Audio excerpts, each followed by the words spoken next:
All right, ladies and gentlemen, welcome to, this is crazy, episode 205 of the Revival Lifestyle Podcast. I don't know if we'll ever get to 1,000, but it sounds like that's where we're headed. We're over 200. I have my friend with me, Emmanuel Campana, which I'm going to say his name wrong. There's supposed to be like an accent or something, but I don't know. I'm going to probably say his name wrong, but how are you doing tonight, bro? Thanks for being on.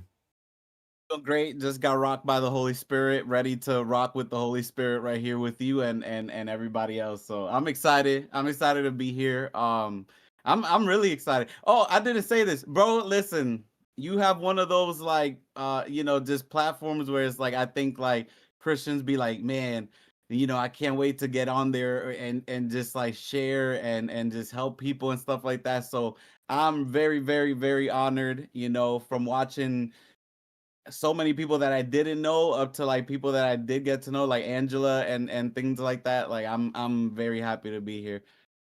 Awesome, dude. Well, thanks for being on. You are hilarious. By the way, guys, listen, we might be laughing a lot tonight because I'm not kidding, he is an absolute comedian. If you've seen any of his shorts on Instagram, I die crying, laughing, whatever you want to call it, every time I watch his videos. But he's also anointed. Whenever we go like 5 minutes before we get on a call, we talk and make sure the videos and all that. He was crying whenever we got on the call. I was like, hey, bro, he's bawling, but it's amazing. The Lord was touching him, and he was getting rocked. He was getting rocked, and I interrupted it. I'm like, hey, here I am, carnal me. But man, it was powerful to see God touching him as we got on the pre-call. So we're just praying for the Lord to move. We say a quick prayer before we go live. And you know what? I really want to see people come out of darkness. I really want to see people that are in the new age. The Bible says expose the works of darkness.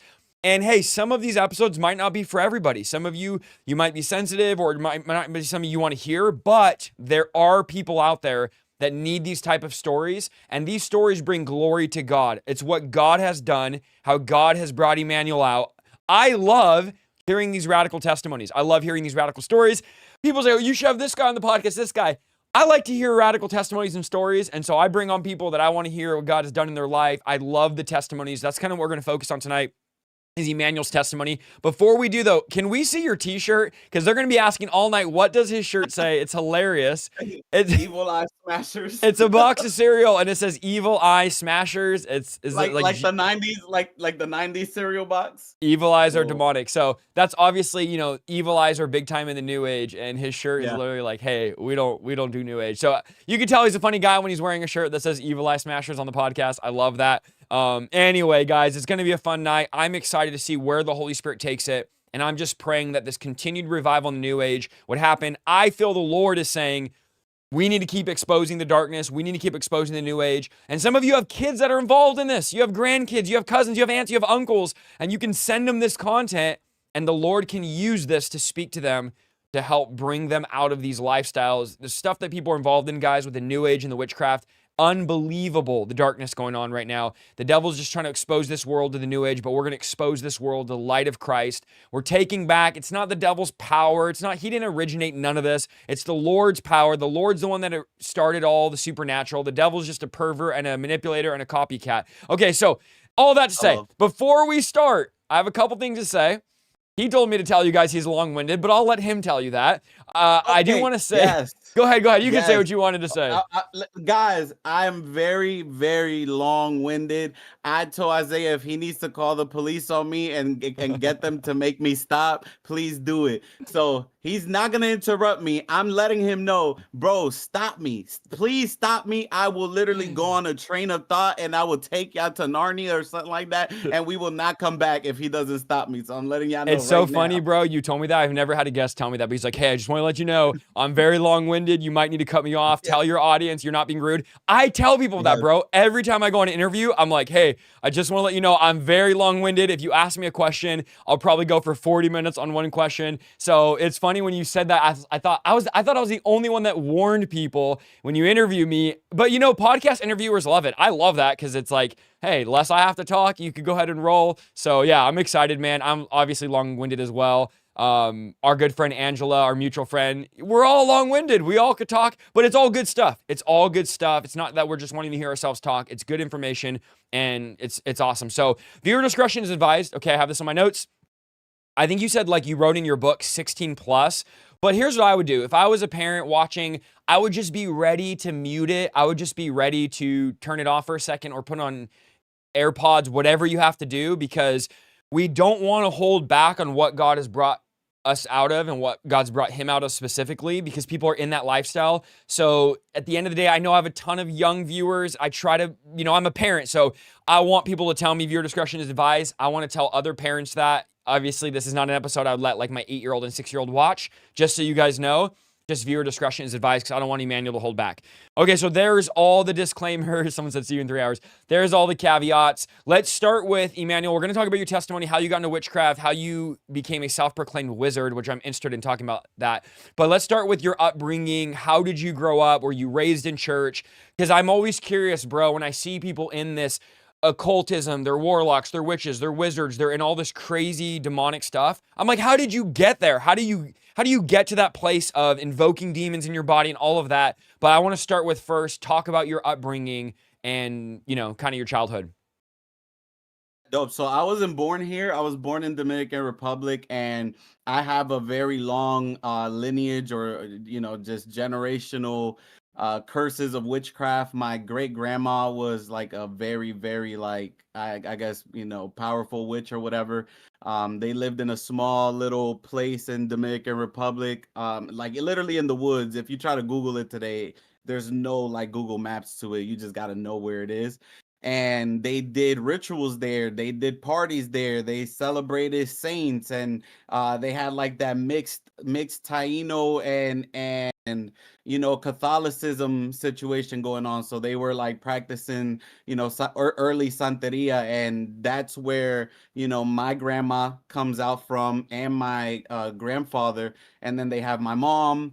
My mom eventually has me with my dad, and my dad was a full-blown, like, very popular evangelist. He would travel to America. He would travel, to different places around the world, and people really liked him. And he was someone who would go to like the worst prisons, the worst neighborhoods, like the worst of places, to preach the gospel and win souls. And like my mom would sometimes go out with him, and she would like sing next to him, and he would preach the word. And eventually, like I said, I was born, and let me see, it was like maybe 4 or 5 years old until I came to America. But like that's pretty much my early, I came to Jersey 4 or 5 years old, and then I left to New York, and we lived in the Bronx for a good amount of time. So that's just early, just early childhood, just about myself. And you talk about how you've gone through abuse and different things growing up. Obviously, if your family's in ministry, your dad's a preacher, probably people are curious, we're going to go into how do you get into witchcraft after being raised in a Christian home. Some people, they've never been to church, they never in Christianity. And then you have people that were raised in church, and they end up being, I hate to say it, but the worst ones. They go so deep into the darkness. A lot of times I've seen that it's because they see hypocrisy maybe in their family, they see hypocrisy in the church, and they end up going the opposite direction. Or maybe they just don't see the power of God in the church, and they go the opposite direction. Talk a little bit about that. Some of the abuse, do you think, shaped where you ended up in your childhood? Yeah, 100%, bro. My grandma was the first Christian, and we're talking hardcore Pentecostal religion. You know what I'm saying? You weren't taught relationship with Jesus. You were taught like religion, and hey, this is the format, this is the standard, this is what we do, this is what we follow. So I have pictures of myself in the church, singing, or I don't know what I was doing, but young in the church. So I'm a prodigal. Like I wasn't just in the world and then found, Jesus. I always, since I was young, started with my grandma, first Christian, first one to break out of like that, witchcraft and just all of that. And I think just kind of like my whole family followed suit after, as far as like, her daughter, my mom, my older sister, then it was me, then my mom had, my younger sister. By the time we get to America, though, the person who is responsible for really altering my view of Christianity, because that's where it started, was my father. So of course we'd go to church, but the way we'd go to church, I mean, we lived in a small town, Lakewood, New Jersey.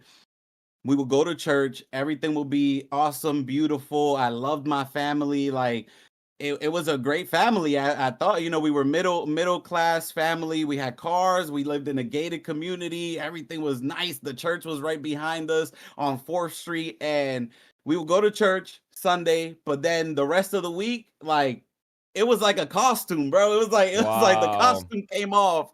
So my dad would start drinking, my mom, she didn't really do much. I didn't really, but you see, like, there wasn't a lot of like conversation about Jesus or anything in the house. Like my dad didn't sit with us, read the Bible. We didn't talk about Jesus or anything. It was just like Sunday, we dressed up, we went. It was like Halloween every Sunday, we got dressed, we out to church, and after church, everybody goes back to whatever lifestyle they live outside of the church. And I didn't just see that with my dad. I saw that with my neighbors. Again, I lived in a gated community, so a lot of us lived in that um lived in that area, went to the same church, we went to the same schools. It was like one school or two schools to choose from, where we lived. Then it was another one, then another one. And so literally I saw my friends' moms, my friends' dads, my neighbors, just everybody who went to that church. A lot of people just lived alternative lifestyles out of the church. So I'm looking at that. That's the first thing I'm looking at. Then the second thing, my dad starts just he becomes a full-blown just alcoholic, drunk. No way. He starts abusing my mom physically, emotionally, mentally, spiritually. I'll get to the spiritual part because that's the one that really like Ugh.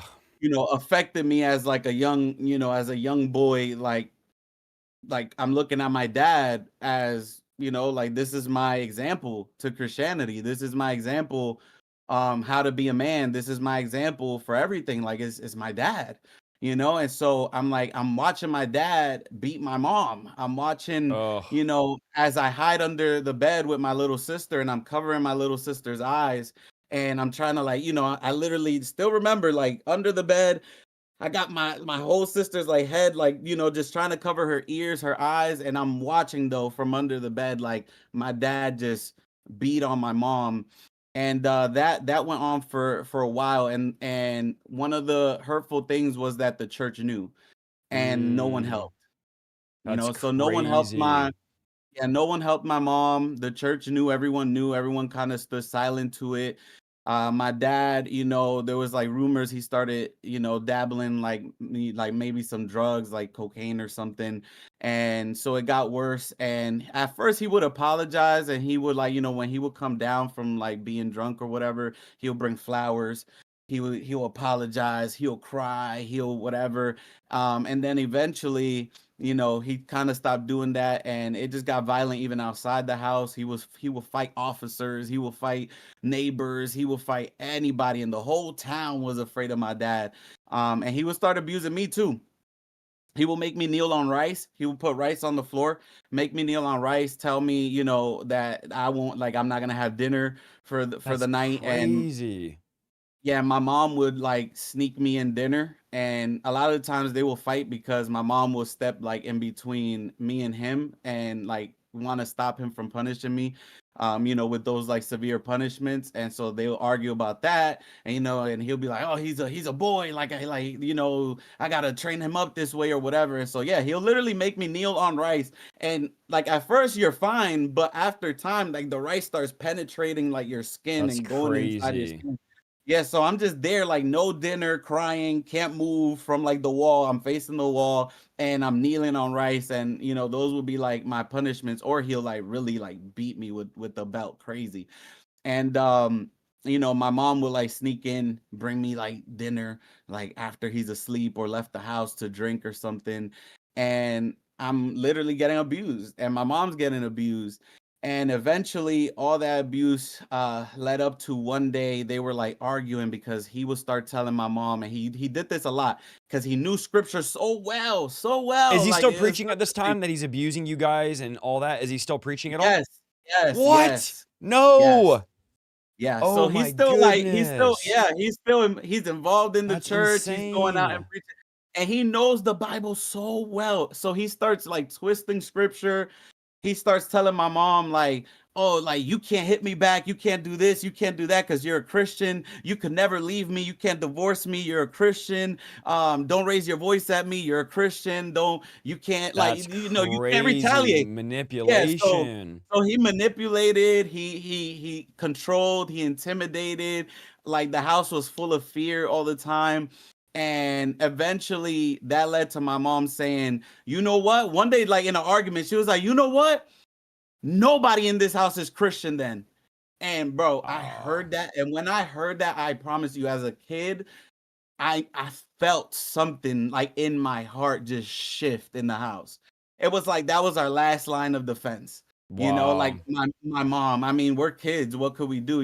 That was the last line of defense. And my mom said, you know what? Now none of us is Christian. My mom gave up, fighting, through prayer and fighting through, the Oh, ways that she was supposed to. Of course, the church didn't have her backing anything. Everyone ignored what was going on, and everyone was also afraid of my dad in general. But my mom gave up at that point, and she renounced Christianity. And at that moment, like all just hell broke loose in the house. The abuse doubled, the just the depressive atmosphere doubled. Everything just got worse. I tried, me as a young kid, like after that, because I felt it. Like Isaiah, I felt the mm, change happen in my home. Like it felt like something like just collapsed. Like it was like a defensive wall just collapsed. And it was like, all right, now it's like I could almost like hear Satan like say, like, now we about to go in. man, Like man. Yeah. now we got it. Now we about to go crazy. So me as a kid, what I decided to do, I said, I'm gonna keep going to church though. I'm gonna go to church with my friends. So I would go to church with my friends and their family, and whoever's family was going to church, I'll tag along. And eventually, like I'm a kid. I'm like I'm like 8 years old. I couldn't keep it up, and I was trying to, like, as an 8 year old, kind of fight in the spirit for my family, and it just didn't work out. So that immediately eventually became, I hate Christians, I hate the Wow. church, and I hate the Bible. That is crazy. So your dad, for those jumping on, he's a minister. He's preaching. He's famous evangelist. Then you're born. You guys moved to New Jersey, and he's literally, I mean, that's textbook, just pretty much torturing you, abusing you, doing all these things, making you kneel on rice, all this stuff. As he's still preaching, the church is silent about it. And then pretty much your mom just renounced Christianity. You guys drifted away. How do you go from that to getting involved in witchcraft? What was the open door? It seems to be that when I interview people about New Age. Obviously, you were in the New Age, you were in the occult, all that. Everybody has a moment where something happens. Of course, for you, a lot of that abuse probably led up to this, but there's always like this one moment, or there's something they're curious about, or there's like an open door that they get involved in, and that leads them down that path of witchcraft. Because nobody just wakes up and says, I want to start doing sorcery. I want to start trying to do magic spells and do demonic stuff. It's always something that intrigues them or entices them. And the Bible calls it curious arts. In the book of Acts, when they gave up all their witchcraft, it says they gave up their curious arts. And there's curious arts people because people are curious about witchcraft. They have this void for the supernatural that God gave them, and they use that hunger, and they don't see power in the church. And for you, you had no choice. You just saw abuse in the church. You just thought, God's abusive like my dad or whatever it was. And now there's this hunger for the supernatural. But I want to talk about how you start getting into witchcraft. How old are you? What was kind of the spark that led you into getting involved in witchcraft and being curious about all of that? Because for those that don't know, he said his grandma was involved in like Santeria and all this demonic stuff. And then I think you said she got saved. She was like the first Christian in the family. But then now here you are kind of going back away from God, even though your grandma kind of broke the curse, back into that witchcraft and stuff. So talk about that, how you got into that. What was the segue there? Yeah, so for me, the very first time that I could, like, if I like I had to sit and think, like, what was the root to this? Like, what made me eventually get to a place where, like, now I'm practicing, like, witchcraft. I was calling myself a wizard. We'll get there, but I'm like, what is the root to that? And when I thought back, I remember my father walking home, walking through the door, and he just came home from work, and in his hand was Harry Potter and the Sorcerer's Stone in VHR. All right, VHR, and Wow. I remember I popped that thing in, and I was hooked from that moment. Harry From Potter. that Say that moment, again. Hold on. Say that again, yeah. because there's. I'm not gonna say who. You guys can search and do your own stuff, because I'm not trying to throw shade at anybody. But there's preachers that say, "Oh, Harry Potter is a story of Jesus." I'm not lying to you guys. Very famous preachers. You can just YouTube this, and they're like, "Harry Potter's not bad. It illustrates Jesus. It's the archetype." And they encourage Christians to watch Harry Potter. And some of you, let this be a wake-up call to you that entertainment has power and authority. So say that again. It was what that started making you curious? Your dad brought home? First of all, that's crazy. But my dad came home with a VHR. It said it right there, Flash Day, Harry Potter and the Harry Potter. Sorcerer's Stone. I plugged that bad boy in, and I was hooked from that moment. I wanted to be a wizard like Harry, and I put my little sister on. We got every movie after that. We watched the whole entire series. Like man, I think we watched that movie about 3 times a day. I'm not gonna lie to you. That's In the beginning, when we crazy. first got it, we used to watch it like 3 times a day. And I was hooked. Like, I knew it word for word. You put the movie on, I could literally like reenact it, and word for word. And I wanted to be a wizard just like Harry. I really related to him. I felt like, man, like here's this orphan kid, and in my home, even though I had parents, like I'm living in abuse, and I feel like an orphan though, because I'm living in abuse. And then I see Harry, and he's getting abused by his uncles, his uncle, his aunt, and I'm relating to that, and I'm like, dang, yeah, I see that abuse, and I hear the yelling in the house too, and Wow. and I kind Wow. of feel like, and so I'm related, like I'm trauma bonding with Harry Potter, Yeah. Yeah. so he gets this letter, and it's this magical letter that's just gonna take him away and That's kind of like give him this whole new crazy. life. Yeah, I'm like, man, I need a letter to pop up through my door so I could go to Hogwarts and start my wizardly life. And so from that moment, like I wanted to be a wizard. Like that's what I wanted to be. I said, hey, I want to be a wizard.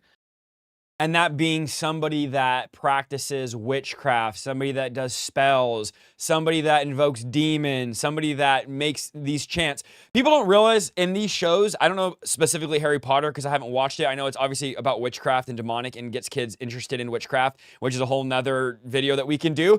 But there was a show where the director of the show and several actors, and I did a reaction on this like a year ago, so I don't even remember the show, but they were talking about how, hey, we're actually using actual chants, actual demonic things. We're invoking real demons. This was a show for probably young teenagers, a type of like a Vampire Diaries type of show. Forget the name of it, but the director's like, oh no, we use actual incantations. And guys, if you're ignorant to this, and I'm not being rude when I say ignorant, it's just you just don't know.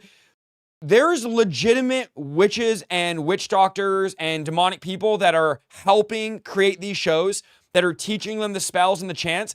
And if you're in the New Age or the occult, there are certain things you say to invoke certain demons. So when you think Harry Potter's like, oh, it's just cute, he's saying, abracadabra, which I don't know what he says. Obviously, he doesn't say abracadabra, but I'm just saying that because I don't want to say anything and invoke any weird demon on the podcast.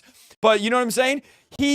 He's saying real things, and there's real demons that they're talking about. And at the best, this is getting kids involved and interested in the occult. And at the worst, these shows are invoking demons into people's lives. So I had a guy on, Rashad, maybe a year ago or a couple months ago. I don't remember. But he saw RuPaul's drag show as like a 9-year-old or 10-year-old and saw men dressed as women. And from that moment on, just decided he was going to be trans as a young kid. Just that show, bro, influenced him in such a way that his entire life for the next, 10 years or whatever, 8 years it was, he's dressing like a woman and a woman dressing like a little girl, and then getting to college wearing all this inappropriate clothing and doing all this crazy stuff just from a show. And that's kind of your story, except with witchcraft. You start getting interested.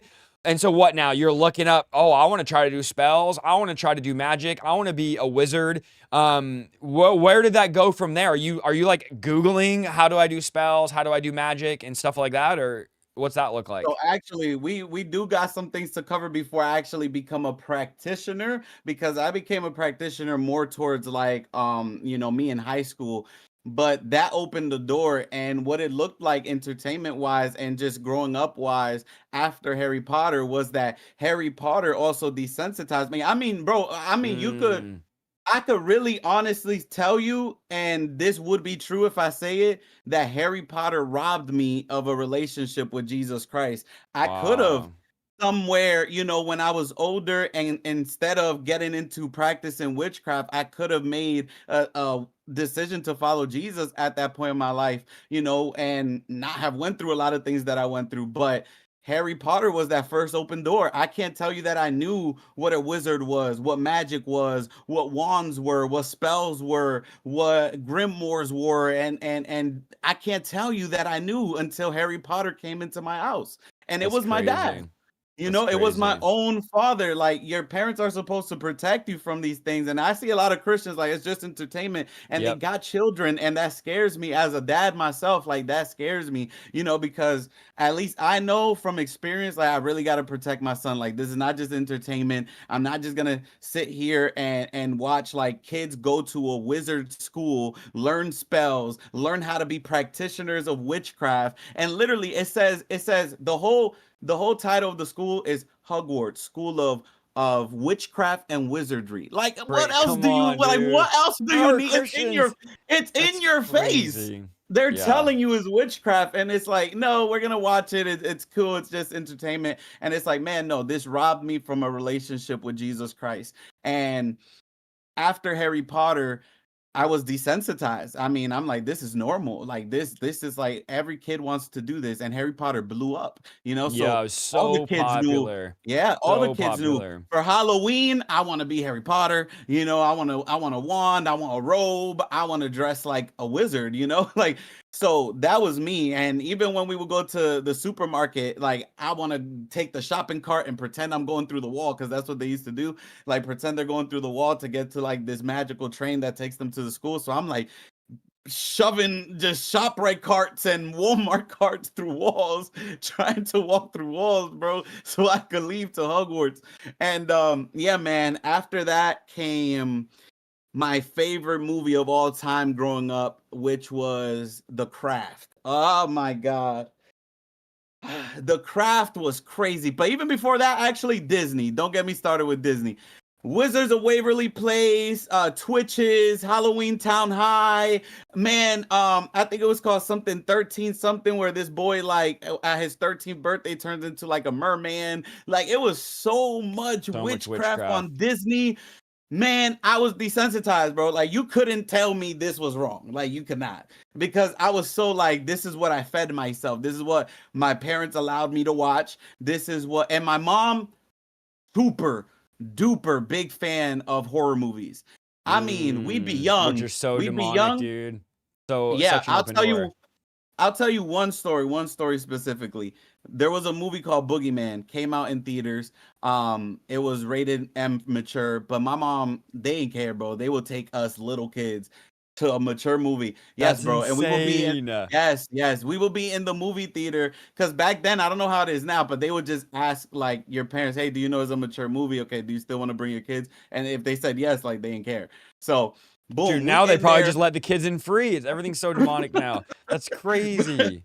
Bro, look, I sat in that movie, bro, and there's a scene where, like, when people talk about the boogeyman under your bed or whatever. So it was like this crazy, like, Taking your yeah, kids is crazy. yes, I yes, bro. can't, My mom would always take us to all the horror movies. She loved horror movies. that's We so watched horror wild. movies in the house. All the like Dominican people or Hispanic people watching. There's a specific movie called Andrea. It's the craziest, scariest movie you ever see in your life. But we had a copy of that, and you could only get that movie, like, you had to like smuggle that movie in pretty much, like, to get it. And we had one. We had a copy in the house. But yeah, so Boogeyman, we're sitting down. Boom, there's a scene where, like, and I mean, this demonic figure is like disgusting. It's horrible. And I'm watching that, and there's a scene where the dude, like, puts a wooden chair on the floor, and he faces like the closet, and he's face to face with the closet. He sits down in the chair. He drills the chair down on the floor, all the feet of the chair. He drills it down, straps himself up, and then he, like, calls on the boogeyman and challenges him to, like, come out the closet. And then the boogeyman grabs him, and they get into this whole fight, whatever. When I get home, Isaiah, guess what the first thing I did was? I done grabbed me a chair. I done put No, it on. Yes, bro, you yes, are yes. wild. Yes, I strapped myself. I was traumatized. That The is movie traumatized me. crazy. I strapped myself on the chair, faced my closet, and started yelling, "Boogeyman, come out, come out, bro!" And I Bro, started hyperventilating. I started crying. My mom what? came. My mom yelled at me, like took me out the chair, told me to stop. Like I'm like, bro, like, and I just cried Traumatized, bro. myself You to were sleep. demonized. You Bro, I was, demonized that. bro. That's I crazy. cried myself to sleep, man, bro. So this is what I'm watching growing up. So Like you're this is being what I'm watching. exposed to just tons of demonic stuff, just open Yeah, yeah, doors. And guys, if you don't yes. know, for those that are maybe new to the lives, if you watch this stuff, you are just welcoming demons into your house. You're welcoming demons into your life. Your eyes are windows, they're gates, and you're just bringing in spiritual junk food. You're allowing stuff into your body. You're allowing spirits in. You're giving them legal rights. So don't be a lazy parent. And that's the thing, bro, is people are lazy. They don't want to monitor their kids. They don't want to worry about what they're watching. Do not be a lazy parent. Monitor your kids. I remember when I was young, I was not allowed to watch horror movies. And I was probably like, I don't know, 15, maybe 14. And I told my mom, will you drop me off at the theater? I want to go with my girlfriend to go see this movie. And I don't know what movie it was, some innocent movie. Well, we really went to see Saw, that Saw movie. It had just come out. So whatever year that was. And I'd never really seen a horror movie because my parents didn't let me watch it. And I'm sitting there and Saw watching the horror movie, bro, with my girlfriend, probably like making out and then making out, doing all that stuff as a young teenager. And bro, I kid you not, all of a sudden I look down in the theater, I'm at the very top, and I see my mom yelling, Isaiah, Isaiah, get down here, bro. I was so embarrassed, packed out theater. And I'm sitting there, I just wanted to sink into the ground and never to be seen again. Well, my mom, Holy Ghost, come on. She said that she W dropped me off. mom though. Bro, W she said mom. she said she dropped me off and she's like, something told me that you were watching a bad movie. Something told me you're up to no good. And so, bro, she went back and just told the manager, I'm going to go find my son. And she went into every single theater. And I think she said, and she's in the chat right now, but something about like it was the last one I checked, or I just went to randomly check. And she went to every theater looking for me, found me, and I'll never forget. But I will say after that, I just became hooked on horror movies. They're so terrible. And I would just go, man, these movies are terrible. Why do I like these so much? And it's demonic. And I realized too, is like I was opening all these doors. My morals started going downhill, lost all my convictions growing up from these movies. So it's a demon smorgasbord. It's a buffet for demons when you watch horror movies. You're letting them in. So you're like, well, I like horror movies. Well, you like inviting demons. That's what you like because that's all horror movies are. So, okay, now this is making some sense here. So you're now just being exposed to all this demonic stuff. Harry Potter's your idol. You got a little mark on your forehead of the lightning bolt. You're all into this. Now, what happens next I after used to that? do it. Hey, I used to take a marker and I used to really That's do it, man. crazy. That's crazy. And talk about as Yeah. well the bullying. So you're also, I think you were getting bullied and then you start bullying people. Where does that play into your whole testimony and the whole witchcraft thing? Say less. So look, boom. So I'm over here consuming all this witchcraft content. I'm super desensitized, like horror movies, the witchcraft shows, Disney, and now like The Craft. Like The Craft, I don't know if y'all know, like The Craft is a movie of four witches. Well, it's really, yeah, well, four witches, they're like in high school or something like that, and it's like pop culture. Like it came out like early or late 80s or early 90s, so it's super pop culture. And I watched that movie, I mean, every rainy day. This was my movie. Like I loved it. This Harry Potter opened the door, but The Craft like solidified it. Like, the craft done gave me the keys. Like I'm like, yes, this is what I want to do one day. So this is all in my brain, this is all in my mind. um Eventually my older sister comes from Dominican Republic to live with us, and she's the only one to help my mom get out of the abuse that we were all going through with my dad. And my older sister was sleeping with like butcher knives under her pillowcase, and she was ready to like kill my dad at any time because, Wow. yeah, like for my mom, like my older sister is crazy. Like so anytime my mom started to like, go at it with my dad, my older sister immediately, like, she would grab knives. My mom will be in between them. I'll be under the bed covering my sister's Wow. eyes. And that went on just for a little bit of time because eventually he had a trip to go to Dominican Republic. And that same night that he left, my sister took my mom and changed all the house locks, changed everything. Boom, boom, boom, boom, boom. I guess she just formulated a whole plan. She really put the battery in my mom back. That means like gave my mom confidence or Wow. so Wow. she put the battery in my mom's back, like to really like stand up for herself and to just like, so they started fighting in the flesh with my dad. Like they started going at it and they got my dad up out of there.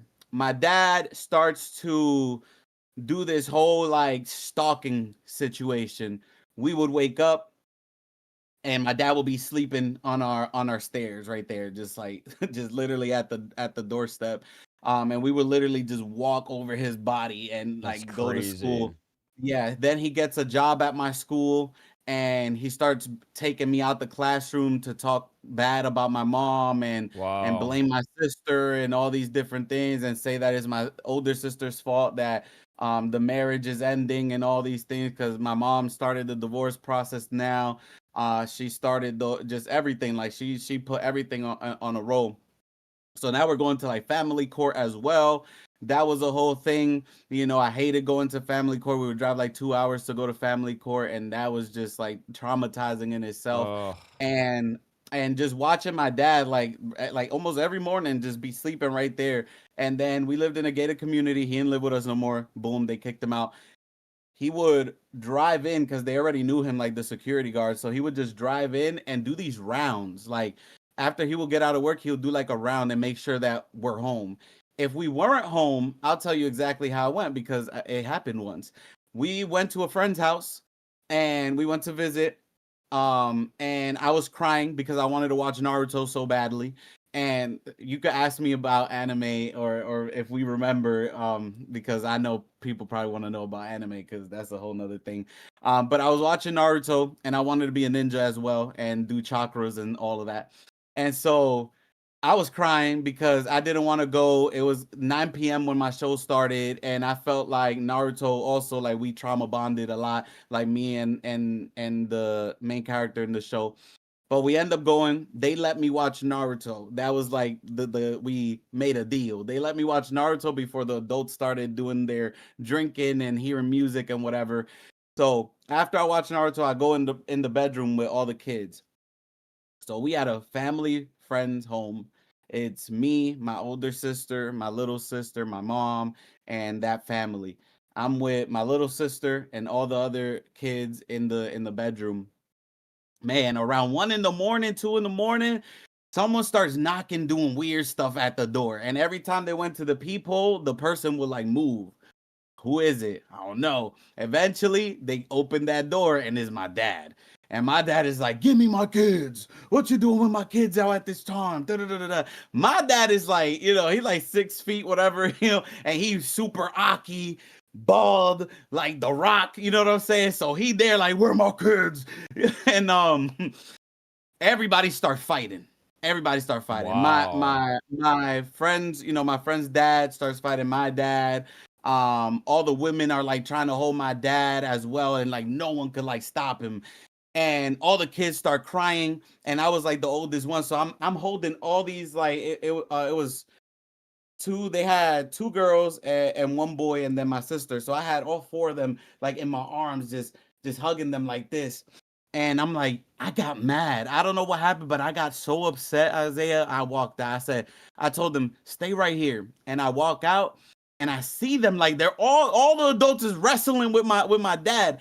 I see their dad grab like a knife and he's trying to like whatever. My dad is dodging the knife and he's just weave. You feel me? And boom. I don't know what he did. He did some type of, I don't know what type of skill. I don't know what type Wow, of bro. certain sets of skills he had, but he do something and my friend's dad ends up like slicing his own hand. I'm like, oh snap. So I'm like, they need me. I say it, they need me.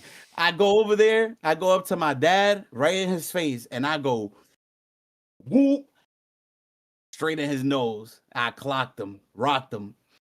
I'm a little kid, I know it ain't hurt a lot. Like, I know it hurt, but not a lot, but it made everybody stop though. Everybody froze.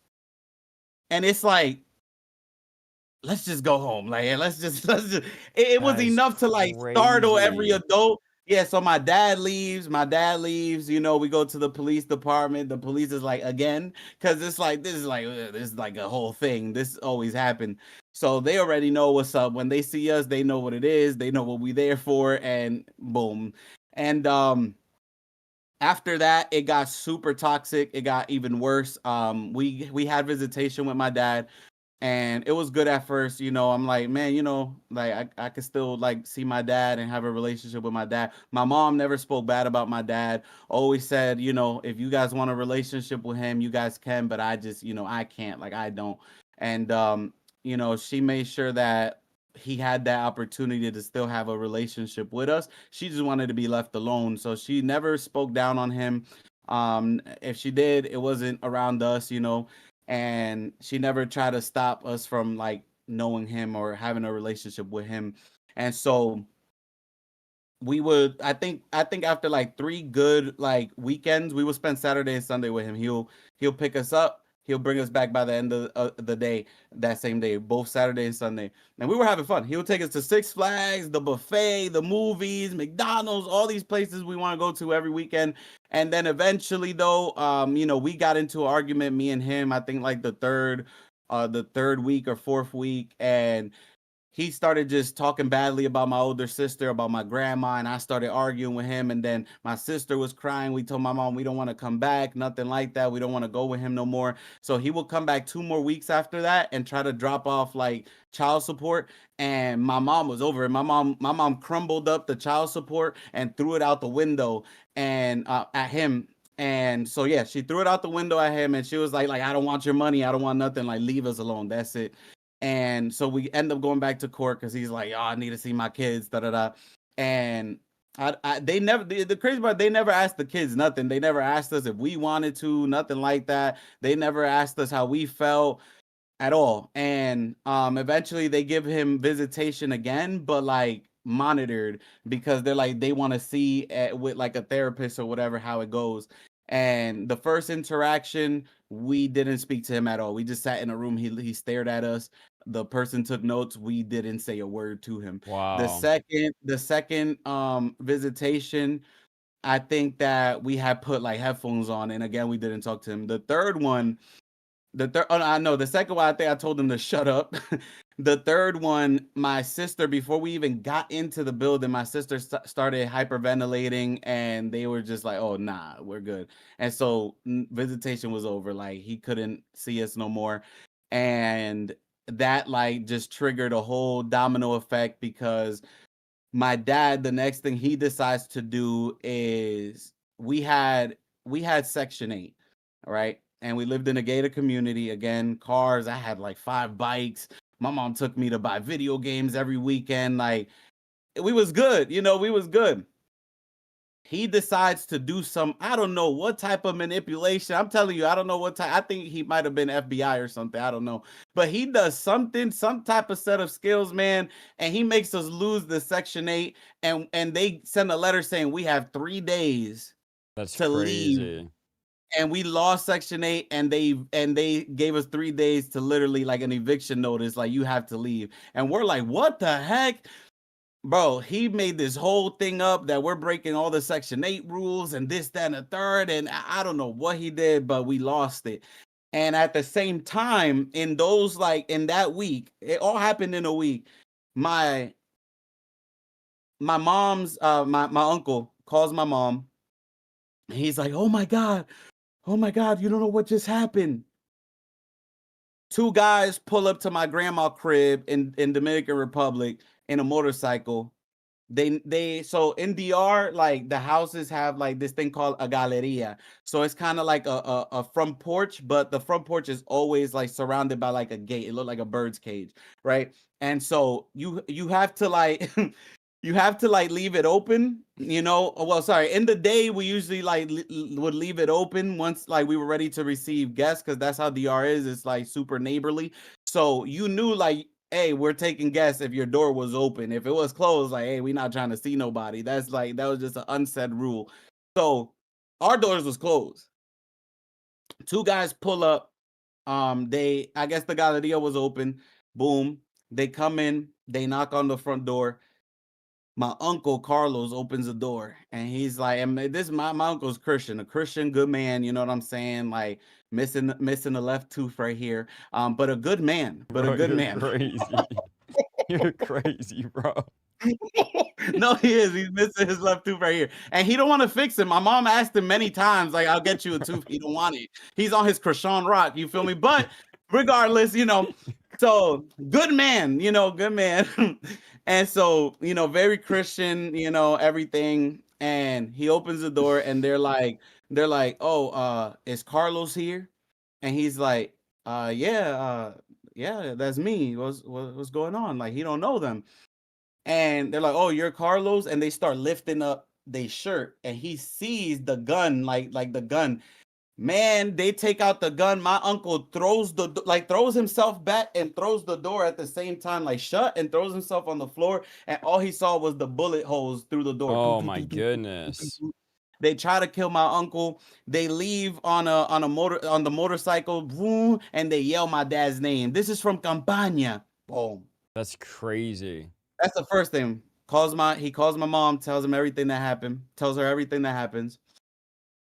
After that, like a day or two later, my mom gets like one of them, like, one of them like ransom letters that people like cut out little letters from newspapers. And yes, she got one of those from my That's dad crazy. saying, I'm gonna murder you. I'm gonna chop up your body into pieces, and then I'm gonna kill myself and leave the children orphans. Oh my Yeah, and like goodness. drive himself off like whatever. And yeah, and then right after that, like my mom finds out like we gotta leave. Like we lost Section 8 and they want us to leave the house. So we're about to lose everything. And my mom is like going just like, what do you do? So one day I get home from school while all this is happening, and I had the habit already in my heart, like this is something that I did. As soon as I got out the bus, I will run to my house because every day that I got dropped off, my first thought was, is my mom still alive? And so I will run like home to make sure my mom is good. And Crazy even when I would play, trauma. yeah, even when I would play with my friends outside and stuff like that, like I have friends who would like be on the like lookout, hearing and stuff. Like if they heard an argument or something in my house, and they'll run to me and tell me, "Hey, they're arguing." Like go, and I'll go, like And so I'm running home, and my mom is like from the porch. She's like, "Get in the car." And I'm like, "What's going on?" I get in the car. It's like two black garbage bags full of clothes and stuff, our clothes in her bag trunk. And then she gets in the car. My little sister gets in the car. Friends is coming up to the car. "Hey, where you going? You going somewhere?" I'm like, "I don't know. I don't know." My mom doesn't say one word. We start driving off. My older sister is waving like this at us from a distance from the porch. And so she's not coming with us wherever we're going at this point, right? And we start driving, and we about to pass like the middle school. Before we get there, we pass one of my like childhood friends' older brother, and I wave by at him and he waves at me. And at that moment, just something in my heart told me I'm not going to see him for a long time. And so Whoa. we drive past the middle school, we drive past the high school. We stop at a Shell gasoline station. My mom had $5. She spent $2 on a bag of chips and juice for me and my sister, a juice and a 25-cent chip or 50-cent chip, whatever. And that's it. And she put the rest towards gas, and we started driving. I started like crying, like tears just fell down my face, and I fell asleep. When I woke up, I'm like, where are we? Like, and then I kind of snoozed off for a second again. And when I opened my eyes again, bro, I heard trains and I heard loud noises and people saying, "You're," and I'm like, what is this? This sounds familiar. And I knew it was the place I hated more than anything when I was younger. It was New York City, because we used to visit, because we used I to thought you were gonna visit say we were my at Walmart or we were at the no, bro, we're in New gas York station City. I hate. We were in New York City. So like literally, like I hated New York City with a passion. Oh my gosh. I'm not a city kid. Like I'm really like I like quiet places, suburbans and stuff. So man, I'm like I knew it was New York because we would visit my older sister from my father's side who lived in New York City, and every time I hated coming to New York City. Mind you, my mom didn't even know how to get to New York City because every time my dad would drive us somewhere or to New York City, he would take a different way so that my mom will never learn how to leave Lakewood. So like he controlled like that much. So my Mm, mom didn't even know how to leave like Lakewood. She had to kind of just figure it out. There was no like high-tech GPS like we have now or anything. She just had to figure it out. So like we got there. She drove for like hours. It shouldn't have took that long, but she drove like for a very long time. Thank God we got there. And the first night we slept with like a cousins of hers or something, and she hit up every family that we had in New York, and no family helped us. No family, at all. Like they helped us for one night, like this cousin, and then her husband was like, I don't want them here.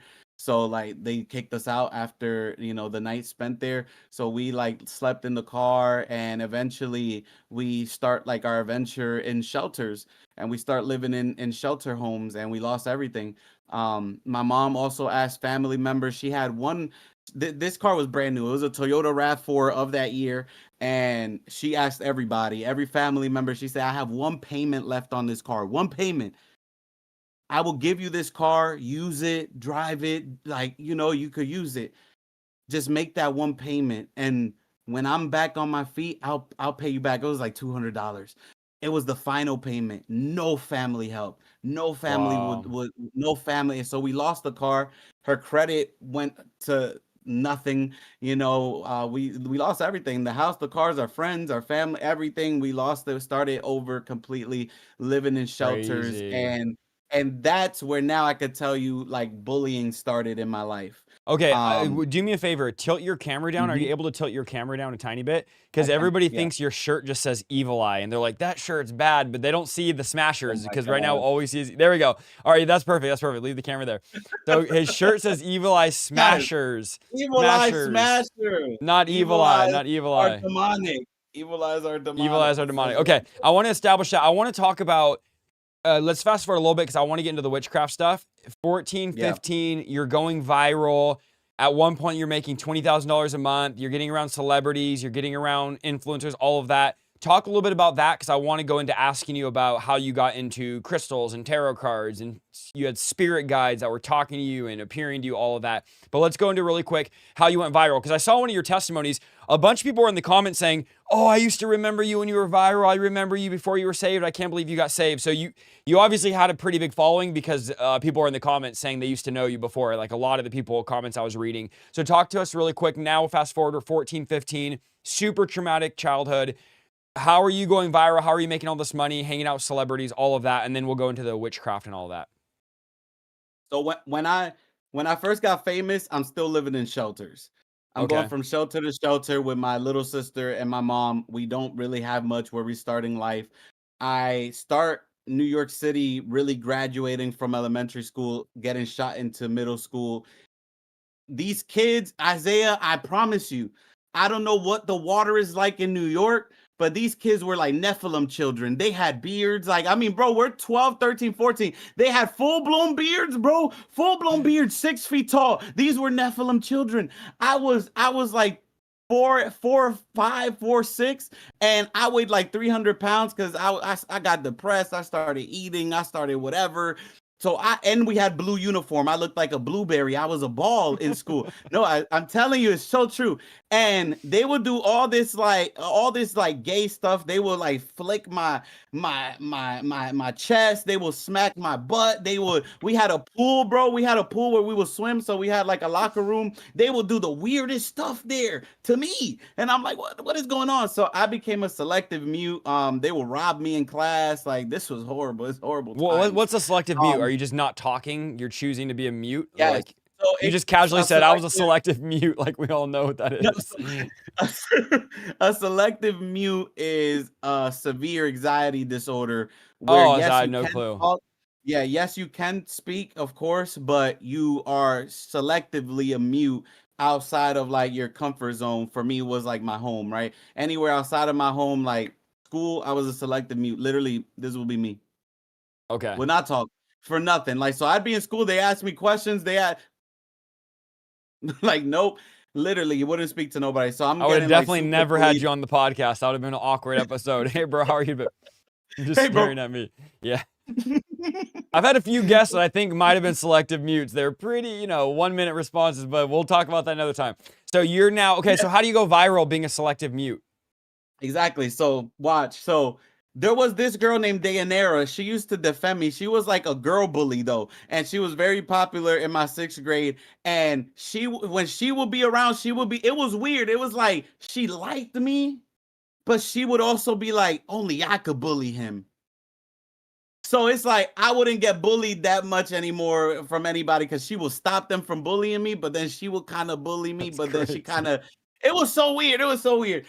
All right, so from there, 7th grade comes along, and I'm like, I want to be just like everybody else. So I became a wannabe, and I lost weight. I got into like the "you a jerk" movement. I don't know if you know what that is, but we started dancing that like "you a jerk." I know, and so I started dancing. I lost weight just because I wanted to wear skinny jeans. Everybody was wearing red, colorful Power Ranger skinny jeans, so I wanted to do that, and I did it. And then I grew my hair long, and I wanted this girl, this Puerto Rican shorty named Bianca, and she didn't like me at first, but once I lost weight, got them red skinny jeans, and grew my hair, she wanted me, bro.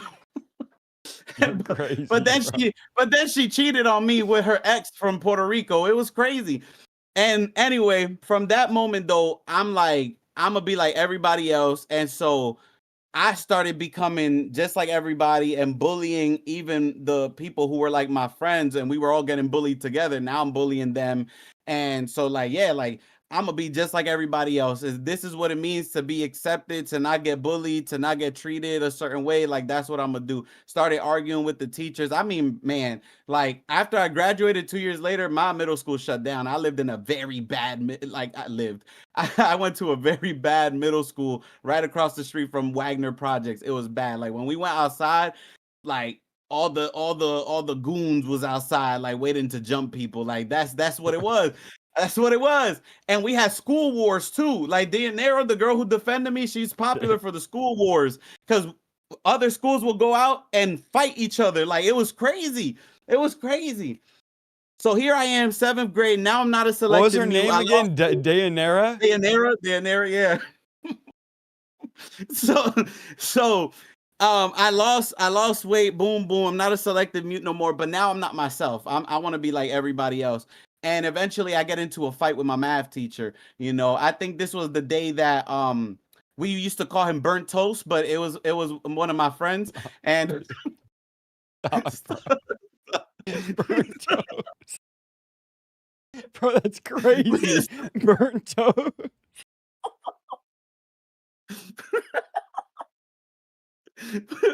I'm bro, because crying. he I'm lit a sweating. I blunt in turned my the AC on.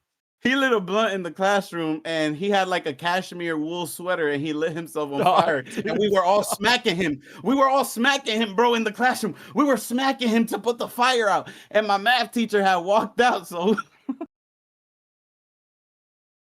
this is a real story, man. Oh, my This is a stomach real story. hurts. This is a real story. So I had a fight with that Oh, math teacher. He had like shoved me to like move me. I was like, whoa, like this teacher just pushed me. And he called me a fat ass, and he was like, get out the way, da da da da. And I said, word. I pushed him to the wall, boom. We started arguing, da da da da.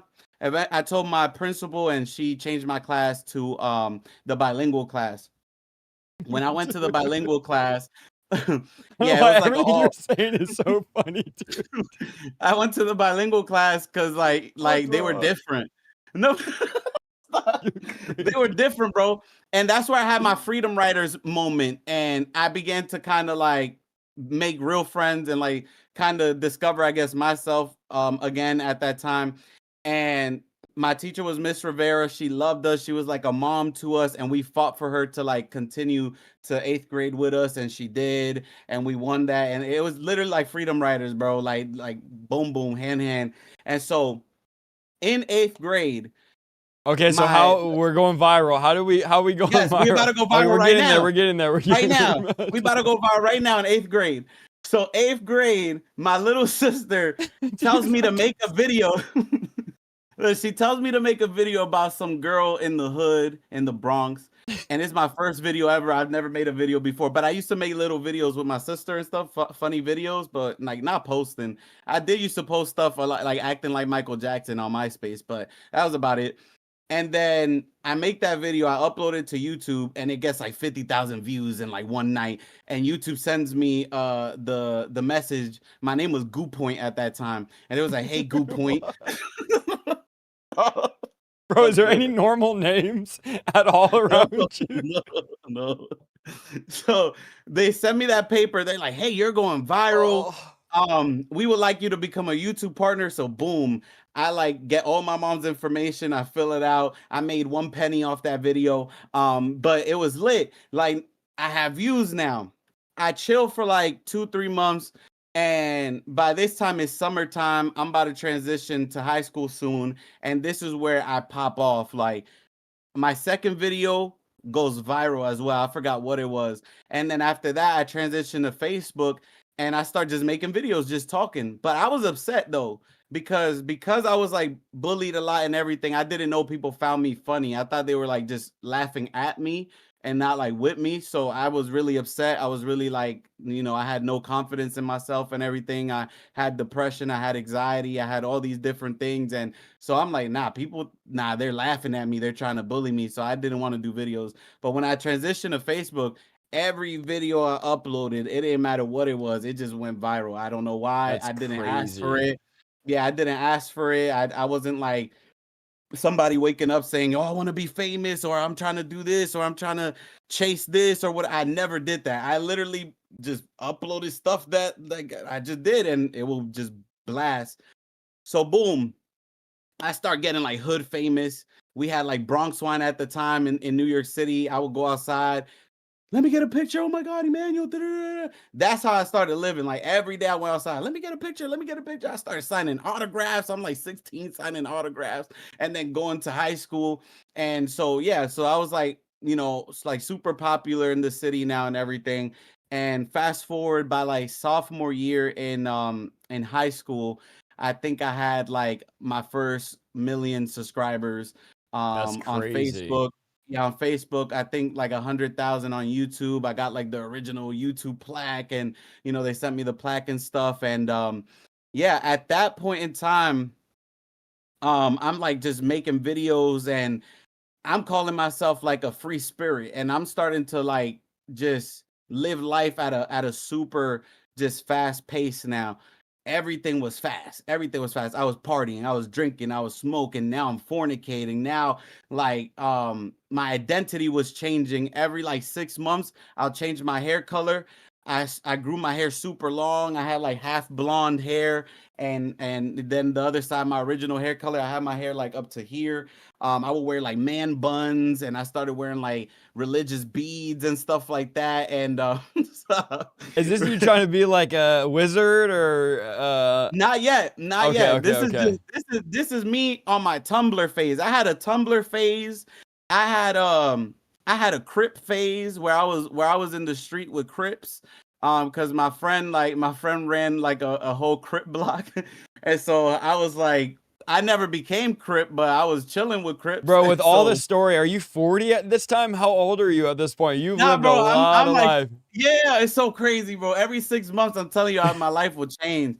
So I had like a Bronx one phase. I had like, yeah, it was crazy. So and every time I changed my hair, changed my wardrobe and how I dressed, like I had an identity crisis. I didn't know who I was as a I didn't know what to do. I was looking for something. In high school at that time, sophomore year, I was horrible. My grades were horrible. I didn't care about school. I didn't care about my life. I didn't care for my future, where I was going, what I was gonna do. I didn't care.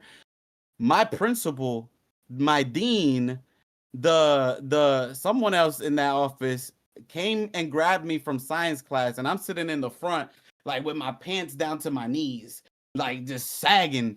And I got this hat on and this little jacket, and they come and pull me out, and I'm like, oh, here we go again. And they forced me to get into like this mentorship program with this guy named JC or whatever. And honestly, that like, I'm not gonna lie, that probably like saved my life. And I think I'd be thanking them, for forcing me to do that to this day, because I never had a mentor or a father figure for so many years. I hadn't seen my father in years by this time after everything that happened. And eventually by my junior year is when my friends and relationships start to change, and the door to like spirituality kind of starts to creep in. All my friends start becoming like celebrities. Cardi B, Russ, T Grizzly, like a lot of rappers. I'm gonna just say it. Wait, you say your friend but was Cardi B? Your friends? yeah, we were cool. We were cool for a while. Yeah, that's Crazy. yeah, that's the story. But literally, You said I'm gonna just say it. You were gonna say something, and like, yeah, I'm gonna just say it. Like literally, go ahead. my friends were now like celebrities, influencers, and then I really could like make any fantasy in my life happen, because now I had all these like porn stars that were my friends. These were like porn stars that I would watch, because porn entered my life when I was 7, 8 years old. And I was also molested when I was 4 years old by a male family member. Oh, And and I was raped by a 16 when I was 16. I was raped by an older woman.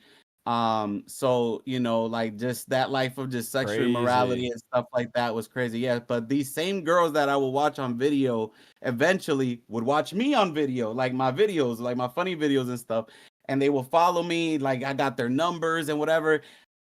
I thank God he never. Every time I tried, something always stopped it from happening, but it just never went down that route. Like even OnlyFans, when OnlyFans first started, they hit up a certain amount of influencers, and I was one of them, and I rejected them because they weren't gonna pay me enough. I think they offered me like 5,000 just to make an account, and I told them give me 10.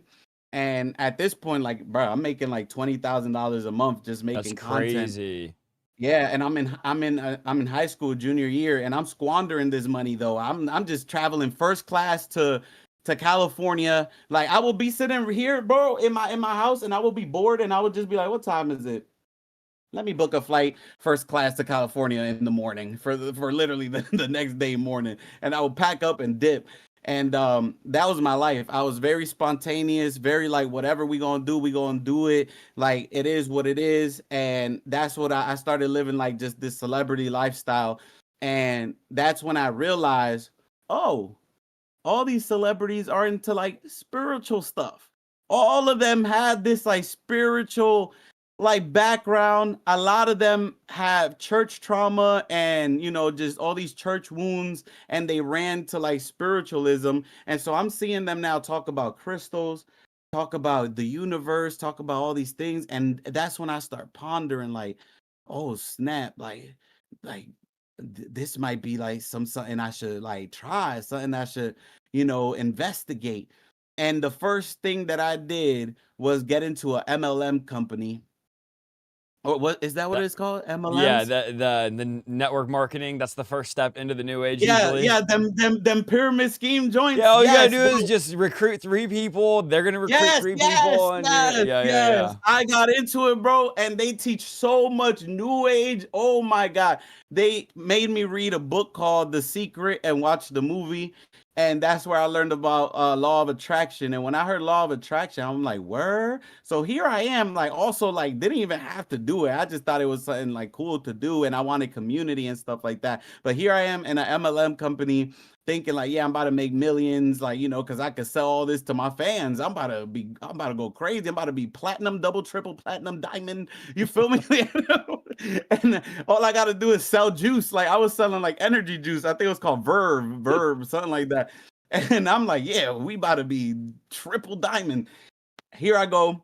I'm watching The Secret, everything, and Law of Attraction just, whoa, just like whoa, what is this? And all my life, I think that's the first time ever that I'm like, I was offered control and I was tempted for control because, there's three types of witchcraft: is witchcraft, divination, and sorcery.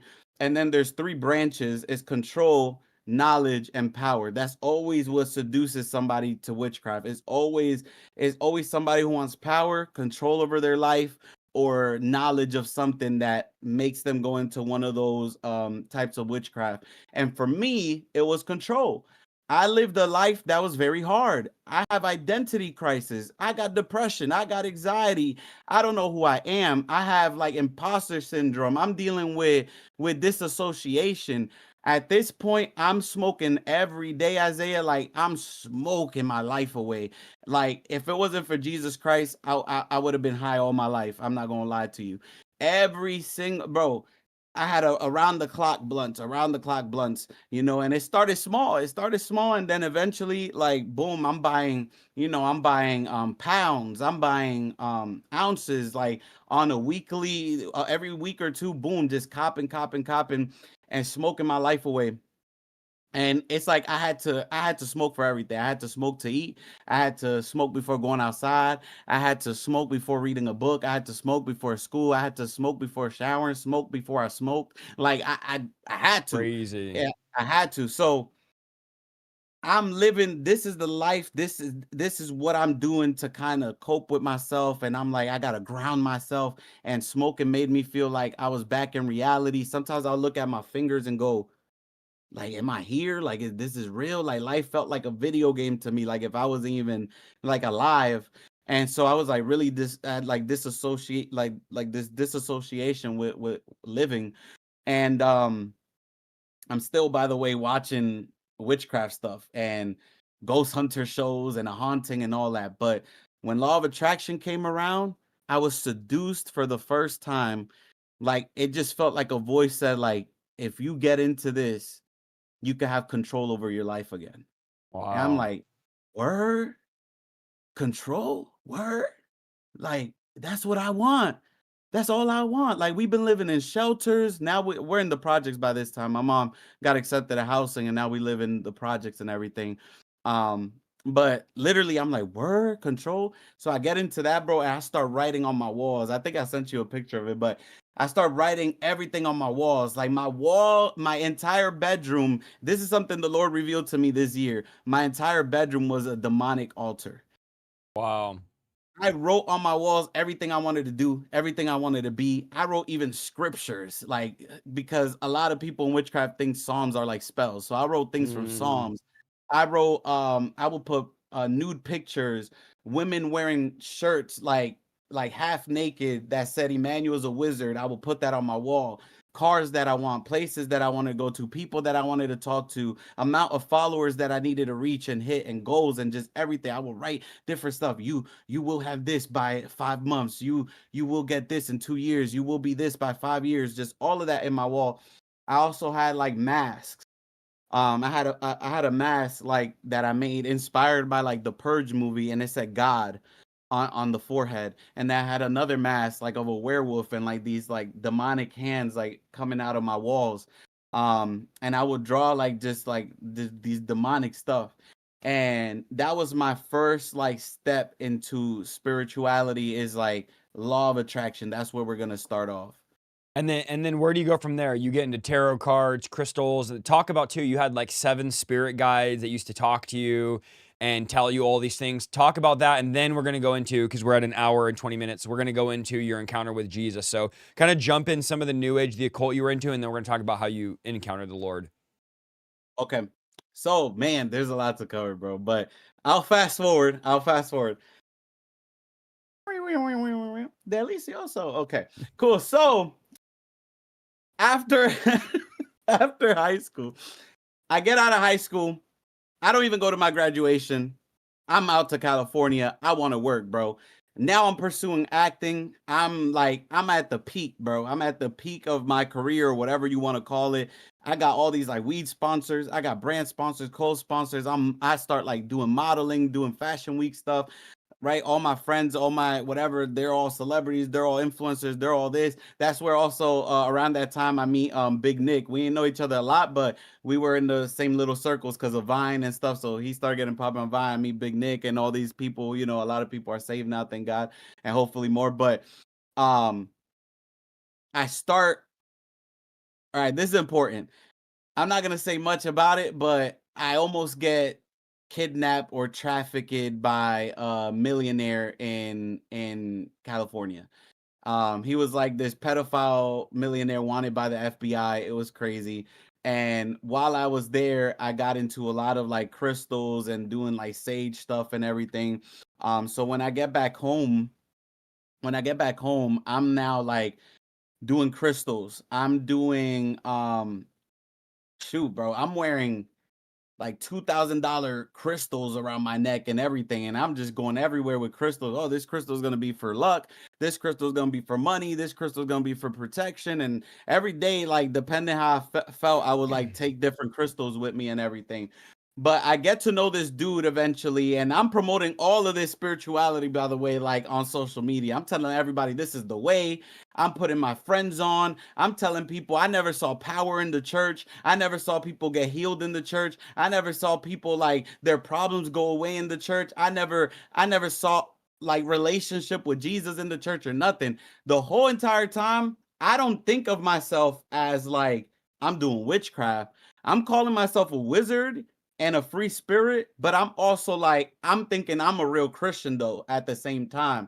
And that I found where I found the real Jesus Christ because I'm seeing power in spirituality that I didn't see in the church. And I see all these people who are in spirituality have like this, like, it looks like they live in great lives. So I'm like, yeah, I'm here. Like, I'm over here. I found the truth now. We about to keep going here. So I needed like guidance though. And I meet this dude named Peace Dealer who becomes almost like my teacher. Bro, all these names are crazy. No normal names tonight. Every name is like Krishanda, Peace Dealer. Then you throw out casually, oh yeah, my friend Cardi B. It's like, bro, you just are the craziest name. What was your name before that? Gout tuber or something? Goop point? Bro, the names. Then you have P. Diddy over here trying to traffic you. All these names, bro, are crazy. Real stuff, bro. Okay, Man, so you, what's this guy's name? Say it again. Peace Dealer. Say it one more time. You keep cutting out. Peace Dealer. Peace Dealer. So now Peace Dealer comes in your life, and talk about that. Yeah, so Peace Dealer becomes my teacher. He is the first one that, I mean, I gave this man everything except my social security number. And he did my astrology chart and pretty much like gave me like, this is who you're supposed to be. This is what you're supposed to be doing. This is who you are. Yeah, you have a rising this. You're a Libra with a 4th degree sun. And now, you know, now the zodiacs got temperatures. They got temperature checks. They're 5 degrees, 10 degrees. And your door opens to Taurus and your Aquarius is rising above the moon, but your sun is setting under Pisces. Listen, bro. So I'm like, word. I said, word. That's word. Damn, I always knew I was that. Like, I always knew I was that. Whoa, that's crazy. And it gives you this false purpose because you're lost. You don't have no identity, and it's like you're not seeking God for direction. Like, yeah, heck yeah, like Satan will love nothing more to offer you witchcraft to make and point you in the direction he wants you to go in. So I'm like, yeah, this is who I am. I get into that. I remember walking one day outside and I feel this voice. This is when the spirit guides first come into my life. It was 3 of them, and I just knew it was 3. I just knew it. And I would smoke with them. I would literally be in my room smoking, playing music, and I would like hold my blunt up like this, and I would just like wait, and I would see like the smoke just kind of like move and stuff, and I'll be like, oh yeah, boom, like they took their hit. So I would like smoke with like these spirits. I'm here getting high with spirit guides and stuff. And so, and I saw one once as well, like one of the manifested ones. It was like this Indian, like tribal looking like person. Like it was so weird. But yeah, one day I'm walking, I hear the spirit guides tell me, go inside that store. I'm like, what store is that? and I go and it's a witchcraft store. I don't know though. I never even been into a witchcraft store. Again, I don't call myself a warlock or a witch, or like, I'm not looking at myself that way. I'm looking at myself as I'm in spirituality. I'm a free spirit. You know, I do call myself a wizard, but I'm Christian and I love Jesus Christ, and Jesus Christ is my best friend. And so I'm in this store and I hear buy those cards, and I'm like, oh, those are tarot cards. And I felt comfortable because of all the movies I've watched with tarot cards that desensitized me to it. And also I had a friend's mom who read my cards once, and so I'm like, oh, okay, cool, normal tarot, buy tarot cards, okay. But there's all these decks, all these different decks. I'm like, which one should I buy? And so I go out, I call Peace Dealer. Peace Dealer is like, hey, just do the one that you feel called to, the one that's calling you. So I go back inside, I buy a bunch of new crystals, I buy other little things, and then I go to the tarot card section, and is a deck called Thoth. And it got like this snake wrapped in this like infinity sign, and in the middle of the snake, it's like yin yang symbols by some dude named Aleister Crowley. And this is like one of the most wicked, evilest person ever, who celebrities also train under, even if you don't know it. Because I trained under him and I didn't even know it, because the same spirits that was speaking to this man was clearly speaking to me, because eventually I end up doing exactly what he teaches, which is a lot of magic and wizardry, and he wears like hoods and like wizard capes and all that. And he teaches a lot of like sex rituals, which is what I end up like doing later on. But it starts there, like a lot, like the heaviness of witchcraft starts there for me in that store. And I leave with that deck of cards. I get home, I start reading tarot cards every single day. And we start just talking daily. Me and Peace Dealer, we're talking daily.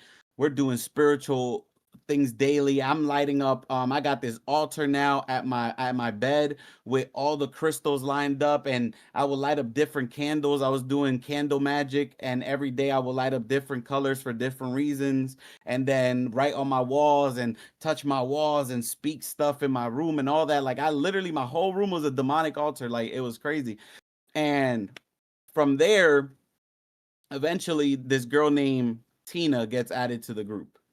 One day, Peace Dealer's like, hey, bro, I met this girl named Tina. We awakened each other. I'm like, awakened? What's that? I'm like, what's that? Because at this point now, like, I'm trying to open my third eye. That's something I always wanted to do, open my third eye. I really want to get into that. And so I'm practicing to open my third eye, and I will be meditating. I was into chakras. I was into Reiki. I almost got a Reiki awakening, but never went back to the store to do it. By this time, I'm buying like $2,000 crystals, and just, man, just witchcraft is expensive. People won't tell you that, but witchcraft is so expensive, bro. I was out, hey, but I had money. I was making money, and I was spending it mostly on witchcraft things. So I meet Tina, and they tell me how awakening works. And he said awakening works by having sexual relations with somebody for the purpose of awakening each other, because it's kind of like how people in the world might use sex to climb up the ladder of success, right? Oh, if I sleep with this manager, this boss, I'll get this position. So it's like that, but in the spiritual world. Oh, I see that you're strong, you're powerful in the spirit. So I'm going to have relations with you. We're gonna have sex so that we could awaken each other, and what you got is gonna transfer to me some of that, and we just gonna transfer to each other, and we're both gonna advance and grow in the spirit. So I started doing that, and I started, like, now whoever I was having like sexual relations with and just fornicating, I try to get them into spiritual stuff and teach them and everything. And then we would have sex, and then I'm like, yeah, I'm getting powerful. So by this time now, I have 6 spirit guides. And so it's like 6 voices talking to me and telling me what to do. Now they start naming my videos. At this point, I got like 3 million followers on social media. I'm huge. Crazy. I'm at the peak of like my career. Like, I'm at breakthrough point. Like, bro, I'm literally, I worked with Tyrese Gibson. I still feel it. He smacked me in my chest so hard. I still feel it to this day. Yeah. He literally said, "You're doing a good job, man." I was in LA. I was in LA and he was shooting his music video. But I was doing all of that stuff. I was in like studios. I started doing music. I started performing. I was at SOBs and all these stages with like people who are like really big today, like Trippie Redd, Coil Ray, all these people. So now I'm doing music too, everything. And I'm here. I'm here. And I'm really thinking this is what Jesus Christ has for me. This is what he That's wants for me. crazy. Yeah, I'm like, Jesus wants me to be happy. Jesus wants me to have the things that I want to do. Jesus wants me to have shorties. Jesus wants me to travel and smoke and all. That's what I like. Jesus gave me freedom so that I could be That's free and crazy. have fun. Yeah, and I never, there was never conviction. There was never don't do this. There was never change. There was never none of that. Like this was a fake Jesus, but I didn't know. I hated the church. I hated the Bible. I hated Christians. Like, nah, is clip around me super duper getting into witchcraft and working with Tina and Peace Dealer.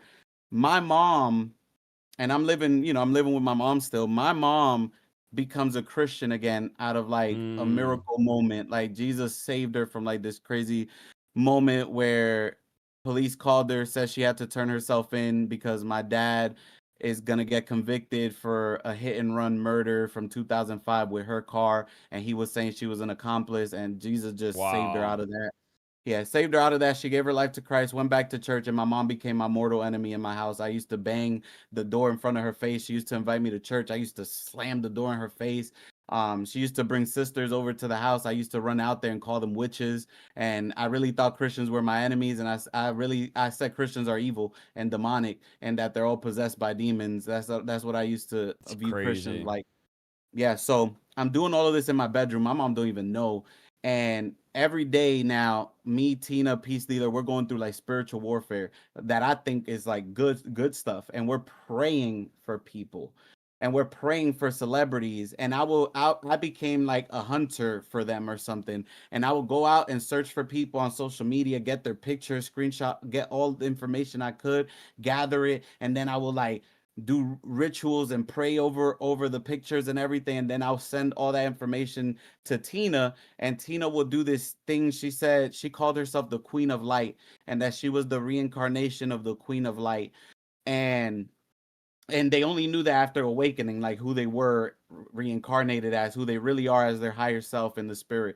And so she'll do this whole thing talking about getting them ready and putting light through them and then sending them to Peace Dealer, who Peace Dealer said that he was the reincarnation. He was half Lucifer and half Oh my Michael the Archangel. goodness. Yep. Half Michael the Archangel. And eventually one day they tell me, "Hey, you know who you are, right?" And I'm like, "Who?" And they're like, "I mean, you're not gonna know it till you really awaken, da da da da. But you're the reincarnation of Jesus Christ." And I was like, "Oh yeah, What y'all in the tripping." world? I was like, "Yeah, y'all tripping. Listen, all right, nice speaking to y'all." I'm like, and I got super mad because I'm like, so who do I pray to then at night? Because I be praying to Jesus. Who do I be talking to? I'm talking to myself, and that got me like just mad for a good amount of time. But 3 weeks later, it was Halloween. Tina buys me a ticket to go to New Orleans, and I go over there on Halloween night. And everything in the world happened to try to stop me from going over there. I mean, Isaiah, a whole storm formed only over my building on my block, and I'm not exaggerating. I'm not joking. A whole storm only over my building, and 4 or 5 Ubers canceled on me, and bro, everything. Like when I got to that airport, the door was like I almost missed the flight. Everything. God tried to stop me from going over there, and I bulldozed through and still went to New Orleans. And we went around on Halloween doing spells and laying hands and going through different blocks and praying over the blocks and the buildings and everything. And I asked the spirit guides, why like don't we need permission? And the spirit guide said they're participating in Halloween. That is the permission. They are participating in Halloween, so they gave us legal ground. That's legal ground for you guys to do whatever. You don't need to ask them for permission. So I'm thinking I'm blessing people. We here praying over babies and businesses and pets, even people's pets that they dressed up for Halloween. And we here praying and, you know, saying, telling the spirits to go over here and go to this block and go to that person and all that. And so I'm there in New Orleans. Like we go into the witchcraft store every Friday. We're leveling up. The spirits are telling us we're leveling up. Me and Tina awaken each other. We have sex. We awaken each other. And like I was like, whoa, because now I started seeing visions of, like, I could tell you the next car that was gonna pass, the color and the license plate, just out of nowhere. I could be like, yo, red car in like a minute. The license plate, da da da da da, like just straight demonic power. I started talking in demonic tongues. I started reading demonic language called runes. I didn't even know what it was. I just knew I could read it one day, and like they would just tell me, you could do this now, you could do this now, you could do this now. The seventh spirit guide came into my life. I had 7 total. That one was a whole crazy thing. You can ask me after if we have time, but my 7th spirit guide came, and that was a super demonic experience when he came into my life. But after that, I was told how to make money, how to do this, how to do that, what to title my videos, and if I wouldn't do it, they get mad at me and they'd stop my money flow, and they stop my money income from like me getting paid, and I'll be broke. And so if I didn't continue to go down and get deeper and deeper and deeper, and it was like this rabbit wheel, this hamster wheel. At the same time, I felt like I found like the truth of life. It was always, once you reach the destination, now you had to reach another one, and then another one, and then another one. There's no like making it. There's no like peace. There's no, I'm finally here and I could stop. Like I've reached my point. No, it's always more and more and more. You got to do more and buy more and do more and buy more. So one day we at the witchcraft store, and they tell me to buy all these different witchcraft ingredients and candles. And by they, are you talking about the spirit guides are telling you this? Yeah. Yeah. Okay, The so when you spirit keep guides are saying telling they, me. you're not talking about No, I'm okay, not you're not talking about talking people. about Peace Yeah. Dealer and Shaquanda. Nope. You're talking about these demons are basically telling you, my bad, you already drink water. The demons are telling you to do this stuff. Go here, do this, buy Yep. this. Okay, okay. Yep. They're telling me everything, even you know, advice with my career and like my videos, what to title my videos, what to talk about, all these things. So they're influencing my music, they're influencing my videos, they're influencing my whole entire life, like everything. And if I didn't do what they said, they get mad and they'll like stop, you know, helping me and stuff. So we're at the store. They're telling me buy all these ingredients. We're on the line. We're about to buy it. They tell me that Tina has leveled up to buy her a new set of decks and whatever. So I buy it for her, and we're in line. And the witchcraft store be like Marshalls. You know when you go to Marshalls or Target and you get on the line and there's all these shelves like to get you to like upsell you. So it's the same thing at the witchcraft store. There's a little shelf to upsell you, and on that shelf at the bottom was a Ouija board. And I hear the spirits. They tell me and Tina. Me and Tina both look at each other, and we're like, "Oh, oh." They say, "Buy the Ouija board." Isaiah, I'm doing all of this crazy stuff in my life, right? I'm doing sex rituals, just everything, right? I'm just wilding. That's where I drew the line. I looked at that board and I said, Mama said, never play with Ouija board. I'm Dominican. My mama told me about this board. You see As what I'm you're saying? as you're being led by 7 demons, they're telling you what to Yes. do. You're like, no, that's Yes. demonic. Yeah, All that's where I right. drew the line. Yeah. That board is where I drew the line. But you see how crazy it is? Immediately, Just the something from deception. like the past when I was young, like my mom said, never play with a Ouija board, is demonic. Mom, if you would have told me all of this other stuff was demonic, I would have remembered that too. But she didn't. Instead, I got fed horror movies and Harry Potter and witchcraft shows and all this stuff. So, man, I'm arguing with the spirit guides and they're getting angry and they're like, "We'll protect you. We'll cover you." I buy it. And Tina's arguing with me too, and Tina's like influencing me, so I buy it. We get home. Tina's obsessed with the weekend at this time. And I don't know if you know this, but the way I looked at the time and I had a certain hairdo, people used to call me the weekday. Don't laugh. Don't laugh. Bro, the name. No, Bro, yo, bro. all these This is a names are real thing. crazy. The Yes, weekday. yo, bro. People used to call me the weekday, and there used to be like I don't even groups know the for like weekend. I know it's a I don't even know. I don't know who the weekend is. So, like a pop but singer. Like, okay, yeah, okay, he's a it's a singer. celebrity. Okay. His name is Yeah, The so Weekend. It's one guy. Yeah, the Okay. weekend, yeah, one The guy. weekend. Okay. And That's he wild. when he first came out and he first like blew up, like all that, people used to call me the weekday. Weekdays. Great. There were they used to put pictures of me and him together and everything. And so I ran with it. And I said, this is my long lost brother, and people would really believe me. So he had like group pages and people made fan pages called XO, because that's what he called like his fans, XO. And all those pages with like 300,000 millions of like people in the page, like they will all post pictures of me, like, oh, the weekend and his brother, the weekday, da da da da, bro. It was the whole thing, to the point where like she was obsessed with the weekend as well, Tina. And we wanted to contact Tina's husband, who she said was the weekend.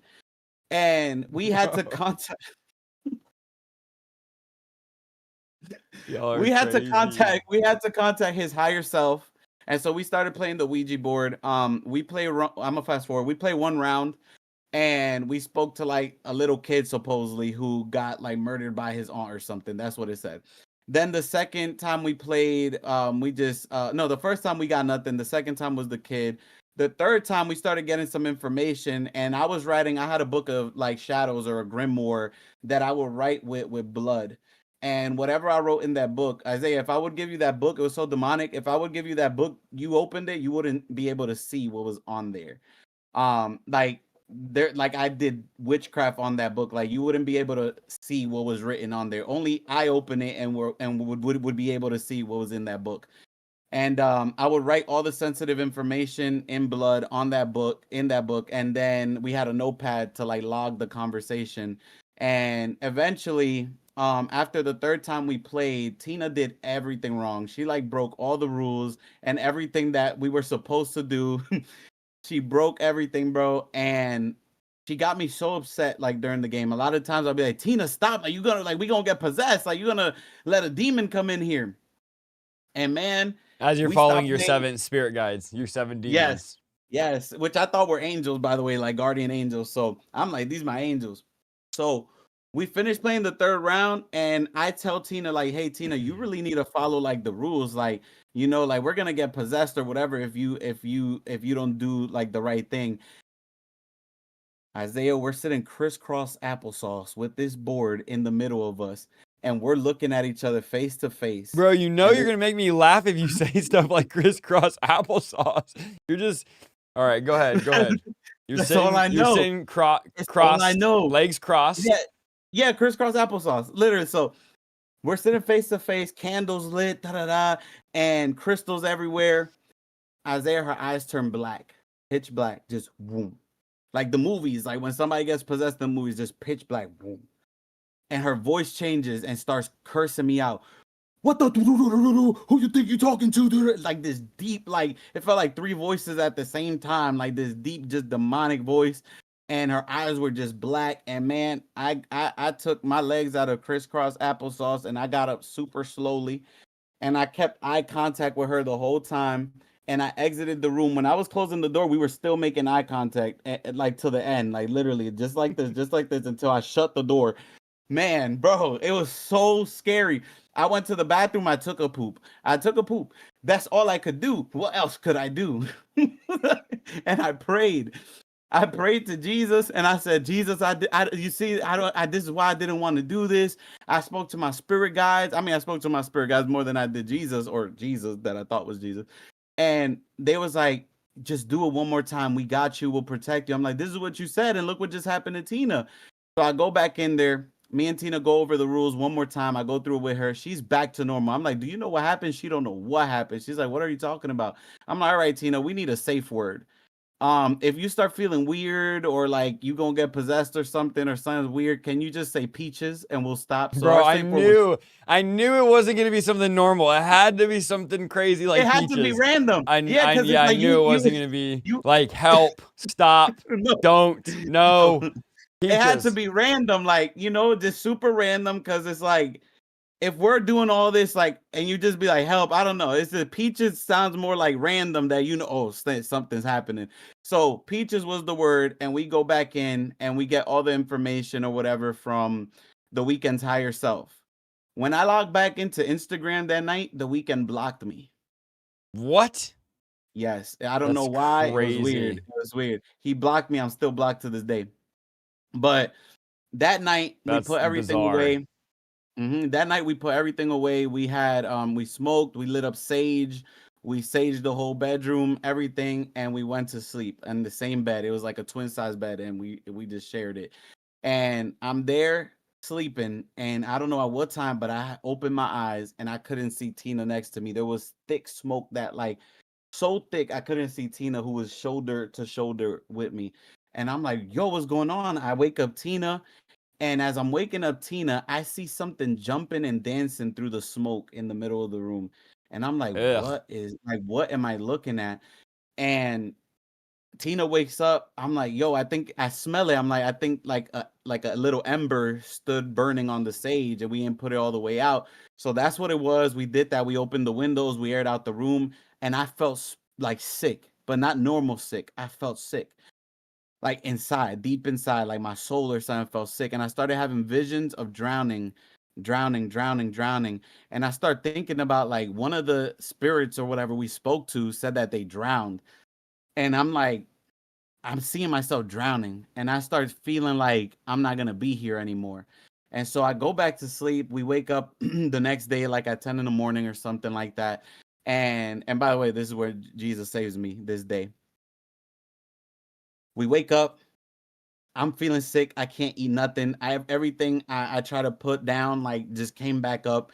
And I just felt horrible. Like this was a weird sensation. I never felt it in my life. And I kept having visions of drowning and like I wouldn't be me anymore. And I would tell Tina, I feel like I'm not gonna be me anymore. And I mean, bro, I was so full of power, like and so confident. Like we could move stuff. Like I was able to move stuff. Like just like I will put a plate down and go like this, and the plate will slide like across the shelf and stuff like that. So we were like, man, we were like on some like demonic stuff for real. Like I leveled up crazy in the demonic while I was in New Orleans, just that one little month of October. And I woke up that day I ain't feel powerful. I just felt like I was gonna be gone. I don't know why. And I said, Tina, let's go downtown. Let me get some fresh air, you know. And so we about to go downtown. The spirit guys tell me, bring the notepad that you wrote with the Ouija board and everything. Bring the notepad. Bring this crystal, this crystal, this crystal. And I was like, hell nah. I was like, no. And I disobeyed and I went in the car and we went downtown. We get downtown. I'm walking around. I'm getting air. I try to drink water. The water stays down, but I feel horrible. Oh my gosh. And the visions start getting more rapid, more rapid, more rapid. Like every 5 minutes, I'm seeing myself like in a water, like drowning, like if I'm in like a dark ocean. And I feel like I'm gonna die now. I'm feeling it literally. I'm telling Tina, I think I'm gonna die. And Tina starts telling me, and the spirit guys, you're gonna receive a message, a super powerful awakening from Jesus. That's what they start telling me. And mind you, Isaiah, what I forgot to say is, by the time I get to Tina's house in New Orleans, I accepted that I was Jesus Christ. I was calling myself Jesus Christ. That's crazy. So Yeah. demonic. Yeah. So here I am, Jesus Christ, couldn't feeling super sick. And I'm like, let's go back home. Let's go back home. We get in the car. I mean, 2 minutes into that drive, I start just crying. And I'm like, I'm shaking now, like I'm trembling. And I'm like, Tina, I don't want this. I don't want this. I start telling the spirit guys, please, just please, like deliver this message a different way. Like I want this, like I don't want, like do it a different way. I don't feel good. I don't feel right. I don't like, I don't feel good. And man, I'm like, my eyes is watering. I'm super nervous. I'm feeling like I'm about to die right now. Isaiah, I don't know what happened. I closed my eyes, like I blinked. I literally blinked. I opened my eyes, and now my body was holding the notepad that the spirit guy said to bring, and I'd never brought it. Guess who the spirit guys told to bring everything I decided not to bring? To Tina. She brought everything I decided to disobey and not bring, and now it was in my hands. The crystals were next to me, the notepad, and my body was just writing a whole bunch of just demonic symbols and squibbles and whatever and drawings, whatever, and my body was not under my control at all. and the only thing I could do was watch myself through my own eyes, and I could hear and I could talk. That was it. And I was yelling. I was like, Tina, this is not me. This is not me. Tina, this is not me. Oh my God. Record this, Tina. I don't know why I said record this. I said record this. Man, and I started to scream and I was yelling and my body was just doing whatever, and it was not me. Like my whole like my body was taken over by a spirit, and it felt, I can't even describe to you how it felt. It felt like it felt dead but alive. Like you're dead. Why? I don't know how to explain it. And all I knew at that moment, Isaiah, all I knew is I had one thought in my mind. I said, somebody help, because I was yelling, Tina, help me, help me, help me. And I just said, I need somebody to help me. And the only name, Isaiah, that came to my mind, I always cry in this part. Come on, bro. The It's only awesome. the only name that came to my mind was Jesus Christ. Like that was the only name. And I looked up for the first time, I looked up with my eyes like that, and I couldn't move my body. I was demonically possessed. And I said for the first time with no expectation, because this whole time I'm now thinking I'm Jesus Christ. Before that, like I'm talking to a false Jesus, like Jesus is my best friend, but it's not really the real Jesus. So for the first time, I just said Jesus and just hoped that the real Jesus would answer. I had no expectation, just I hope the real Jesus will listen to me right now. And I said, Jesus, help me. And I saw a vision of like just these like bright clouds, and a hand come out the clouds and went into my body and took out this dark demonic Baphomet looking, like it literally looked like Baphomet, like goat legs and everything. And he squeezed, and then that demon just exploded in his hands. And the moment it exploded in his hands, I was free. Wow. And my body just dropped. My body just said, and bro, right there, something in my brain said, and I was like, oh my God, Tina, oh my God. And I started telling her, we're in witchcraft. We're doing witchcraft. This is evil. This is demonic. I'm like, oh, I'm a Wow. sinner. I literally told her, I'm like, I'm a sinner. Oh my God. This is the first time my eyes opened. I felt like even like things Conviction. like, yeah, I was crying, bawling. She parked the car. I started just hyperventilating, crying, and it felt like things were falling out of my eyes, like these physical like dust or something. And literally it's like the lights turned on into my brain, and I knew I was a sinner. I knew I was on my way to hell. I knew I was supposed to die that night. I knew that demon was supposed to take my body, my life, kill me, whatever it was. And Jesus saved me. Wow. What a story. Okay. There's so many directions we can go here. I'm glad that you called out to Jesus. I thought you were going to say that you yelled peaches, but praise the Lord that you did not yell peaches, you yelled Jesus. I didn't want to ruin the moment, but I was thinking, I thought you were going to say, and I just yelled the only name was peaches, but the name of Jesus is so much better than peaches. I just had to throw it in because you said the safe word's peaches if anything goes down, but you forgot to say it. But thank God you said Jesus, bro. I'm so grateful. Okay, bro. We got to Oh do my a comedy God. stream. One of these days, we're just going Oh to get on my here and crack jokes. All right.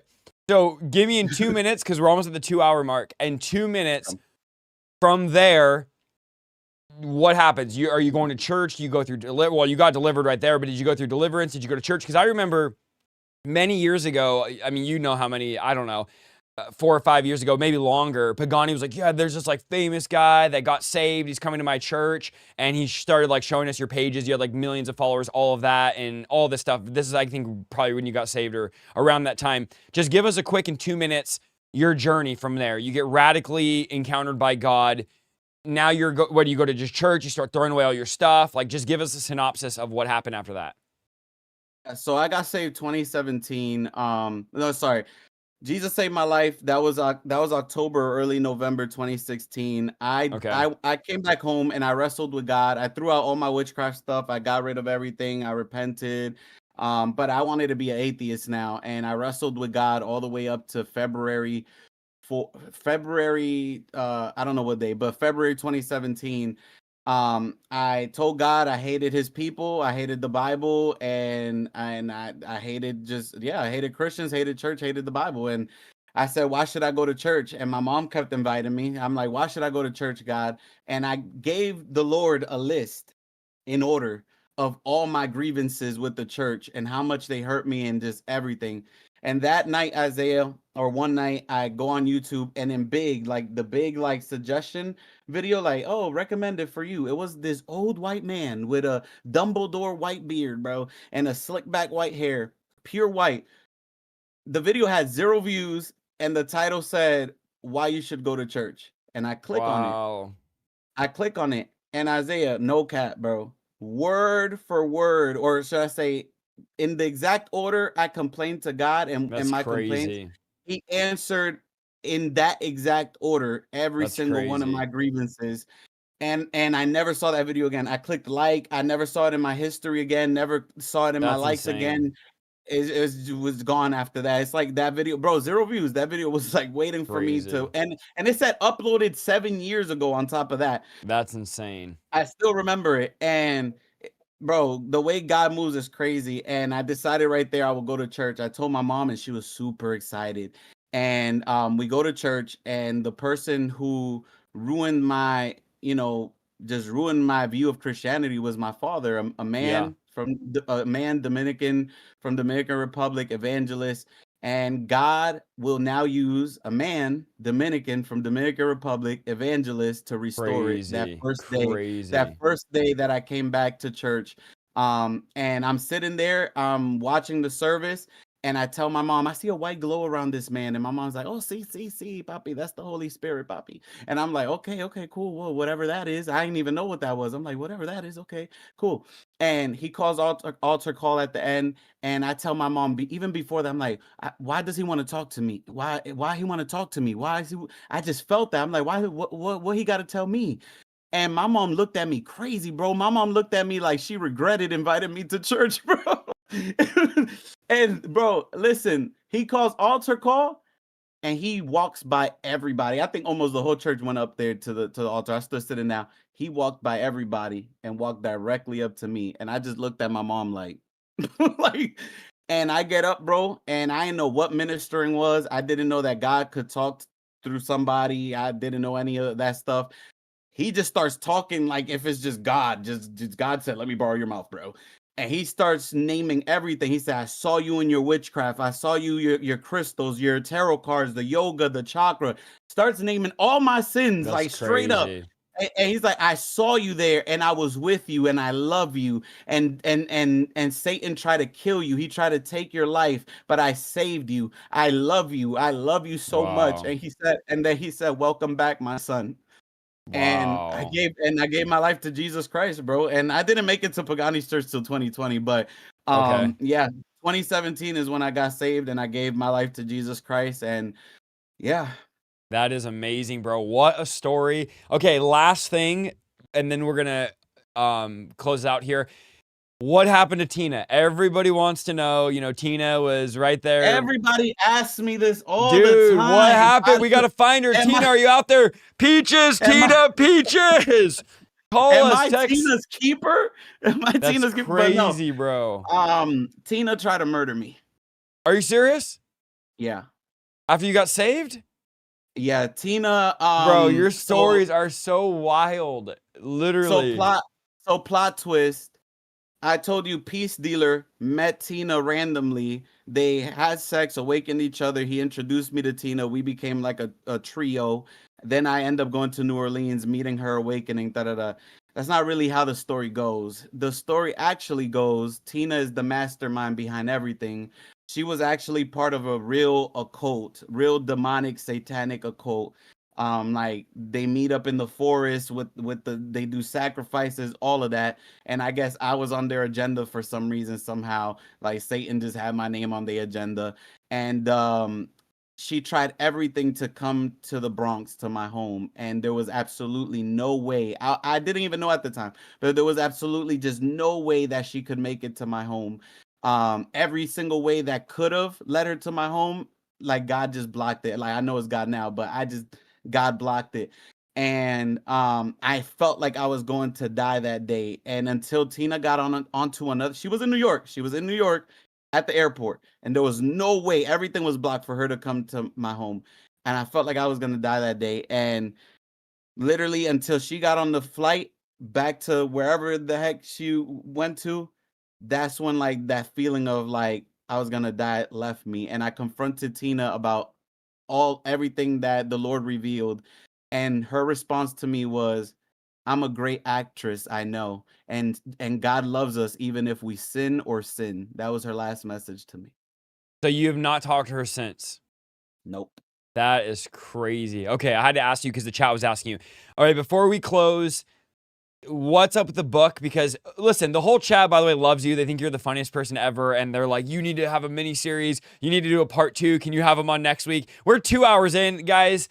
We don't have a time limit. I know Jared and Candace already started their prayer and worship stream like 20 minutes ago, but if we go super, super long, the YouTube just does not recommend these videos so people don't see the testimony. I want everyone to see the testimony. So that's why we try to keep it to an hour. We're at 2 hours. You have a book that has a lot of this stuff in it. You gave me the short version tonight in 2 hours. Now, I laugh because, hold up your book for us. He showed me the book, and I was like, bro, there's no way your book's that long. Put it to the side. Look how big. That thing's an encyclopedia, bro. It's like a dictionary. Look at that. Bro, what is that? The guidebook to Atlantis? Bro, that's insane. That's like a map, bro. Like a charter map for pirates finding treasure. That's not your actual book, though, right? No, so guys, look, okay. So I'll so say, my bro, your book story is long, but there's no way it's that long. No, my book is on my website, sovereignlord.org. It's about like 23, 24 chapters. Like it's full of a lot, especially towards the end, like a list of things that are like witchcraft. It's called Witch Hunter.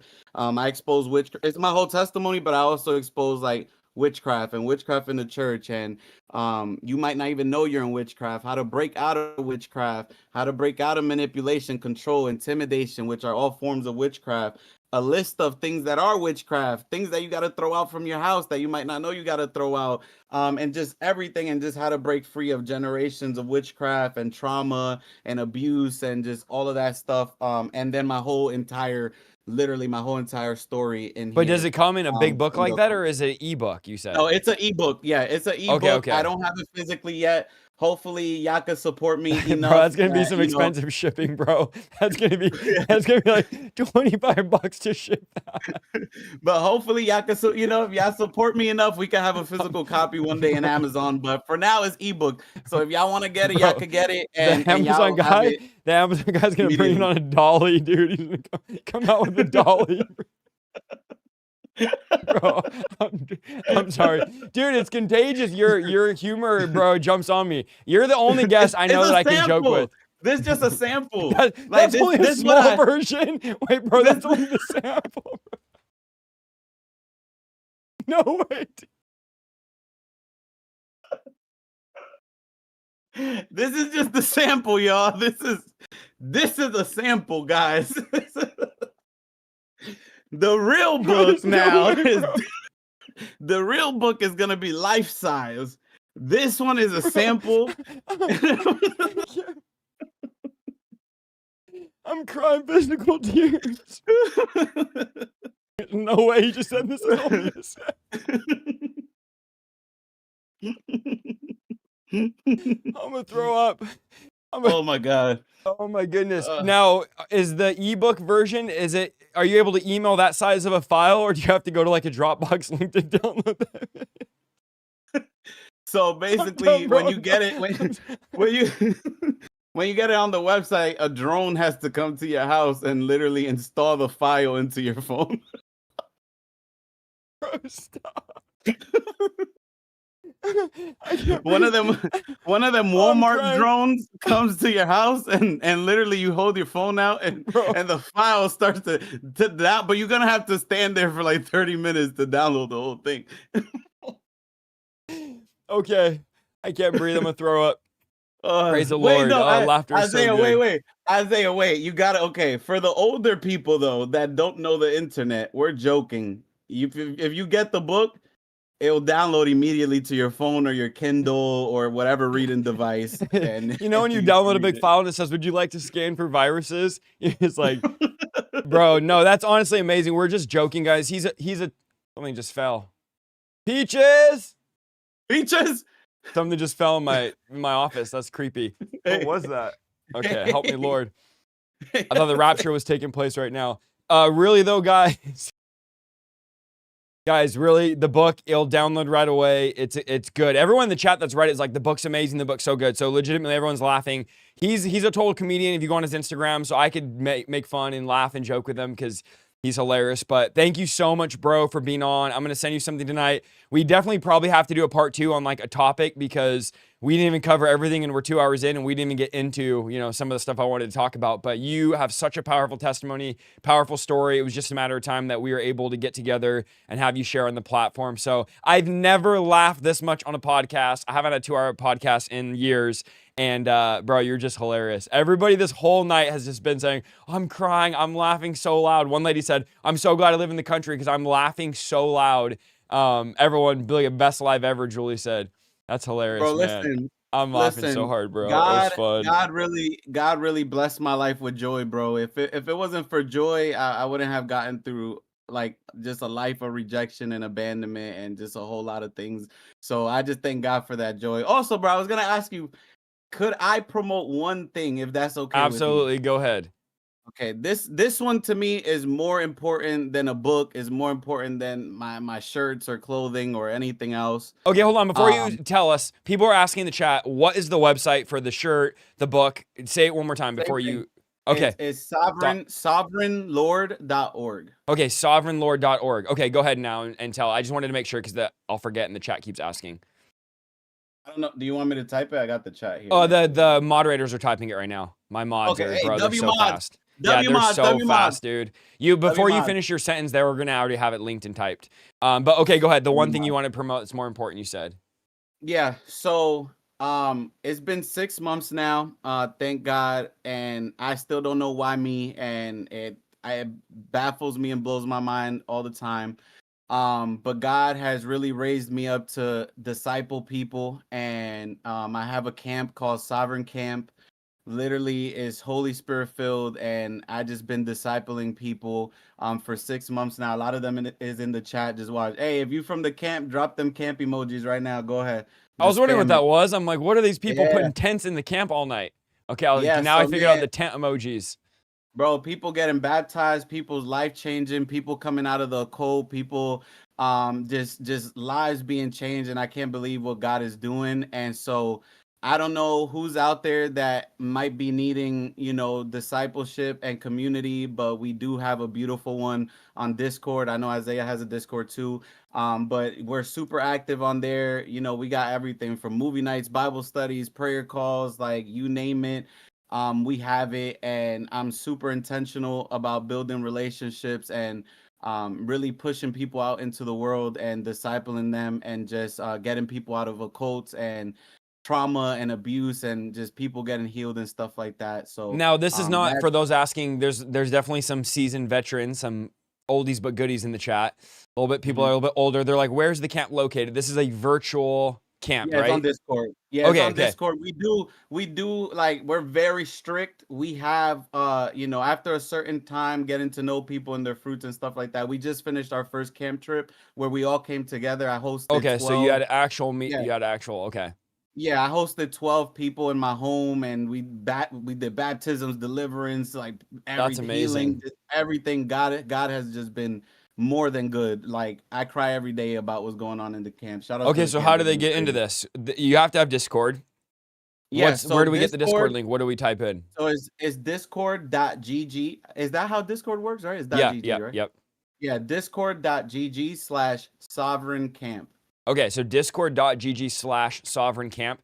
And my Discord, somebody could link it. If you guys are in the Discord, they'll link their Discord as well. I don't even go on Discord. I have moderators that run it. I can care less if people move from mine to go over to yours. It does not matter to me. So yeah, check it out, guys. Yeah, there we go. So check it out, Sovereign Camp.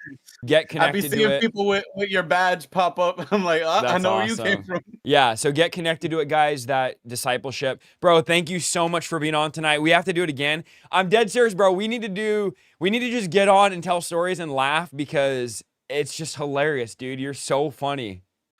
I told you I got nothing but stories, bro. I am down. And I was rushing you too. You're like gonna have a lot more stories, but man, that was just hilarious. Thank you so much for being on, bro. I'm gonna text you after I get off. I'm gonna take up a quick love offering for you, and then I'll text you after.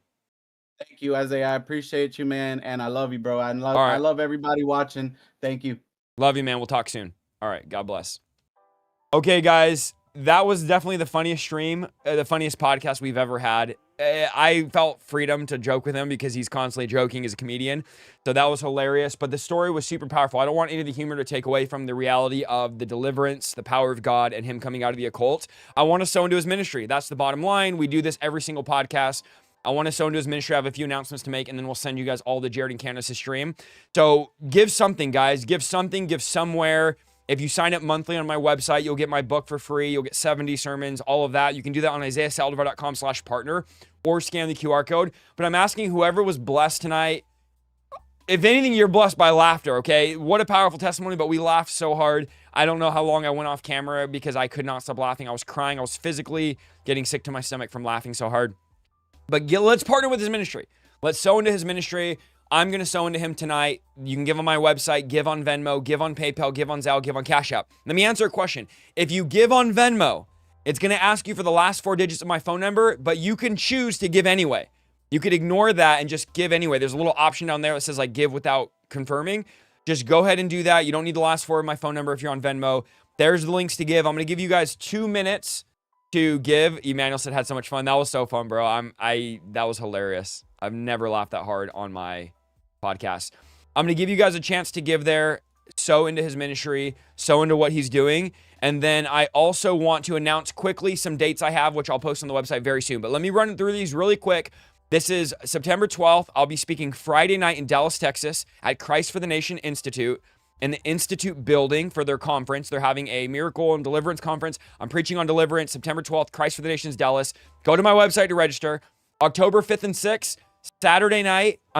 Sunday night and Monday morning at Christ Fellowship Church, North Georgia Revival, Pastors and Leaders Conference. You don't have to be a pastor and a leader. You can just show up to this, but you need to register. That's October 5th and 6th. October 12th, Lifesong Church in the new building. This is our new church building at my home church, 8:30, 10:15, and 12. 3 services, brand new building, 1,000 parking spaces. It's going to be amazing. Don't miss that. That's October 12th. October 25th, Breakers Conference at the Now Arena in Chicago, okay? I'll post all those on my website soon, but that is where we're going to be. Don't say, oh, when are you coming to Dallas? A week after I get home. I'm going to Dallas, so don't comment a week later saying, when you come to Dallas? I only go once a year, if that. I haven't been to Dallas in like years. So just show up to that Friday night. You got to register. I think it's like $5 or $10. I don't know. But register on my website through Christ for the Nations Institute. It's an awesome Bible college that I'm going to be speaking at, so you don't want to miss that, okay? There's your guys' links to give. We're going to be going over right now for prayer and worship at Jared and Candace's stream. Let's see. They are live right now. Hold on. Oopsie. Hold on. Man, I laughed so hard tonight with all the names, guys. Oh, man, that was hilarious. That was so funny. Okay. This is all recorded. You can watch it back. You can laugh again. All that good stuff. There's the links to give. Emmanuel's YouTube page is in my description of this video. So on YouTube, go to the description. His YouTube's there. The mods can link it. They've been linking everything all night. There's his Instagram and YouTube right there. Look at Emily. I don't even know. My mods are the best. My mods are the best. There's no better mods on YouTube, hands down. Thank you, moderators. If you don't know what a mod is, it's a moderator. They moderate the chat. That's why your mean comments only last 5 seconds, because my moderators hit you with the ban hammer, send you to the block party. Thank you, moderators. You guys are amazing. I appreciate you. All right. Anyways, amazing tonight, guys. We're going here right now for prayer and worship. Please give something. Oh, are they still live? Yeah, they're still live. That's where we're going. There's the link. It'll take you there automatically when we end. Please give somewhere, something. Don't dine and dash. I love you guys so much. I appreciate you guys. I'll be live. I think I'll be live on Monday. And I have a schedule change to make soon, so be looking forward to that. All the good stuff's coming, guys. I got a 5th child on the way. Praise the Lord. If you didn't see the announcement, Alyssa is officially pregnant. She is 9 weeks pregnant. We find out the gender in 2 weeks, and we'll make a video on the gender reveal and all that. I love you guys so much. I appreciate you guys. Thanks for laughing and enjoying this testimony, and we'll see you guys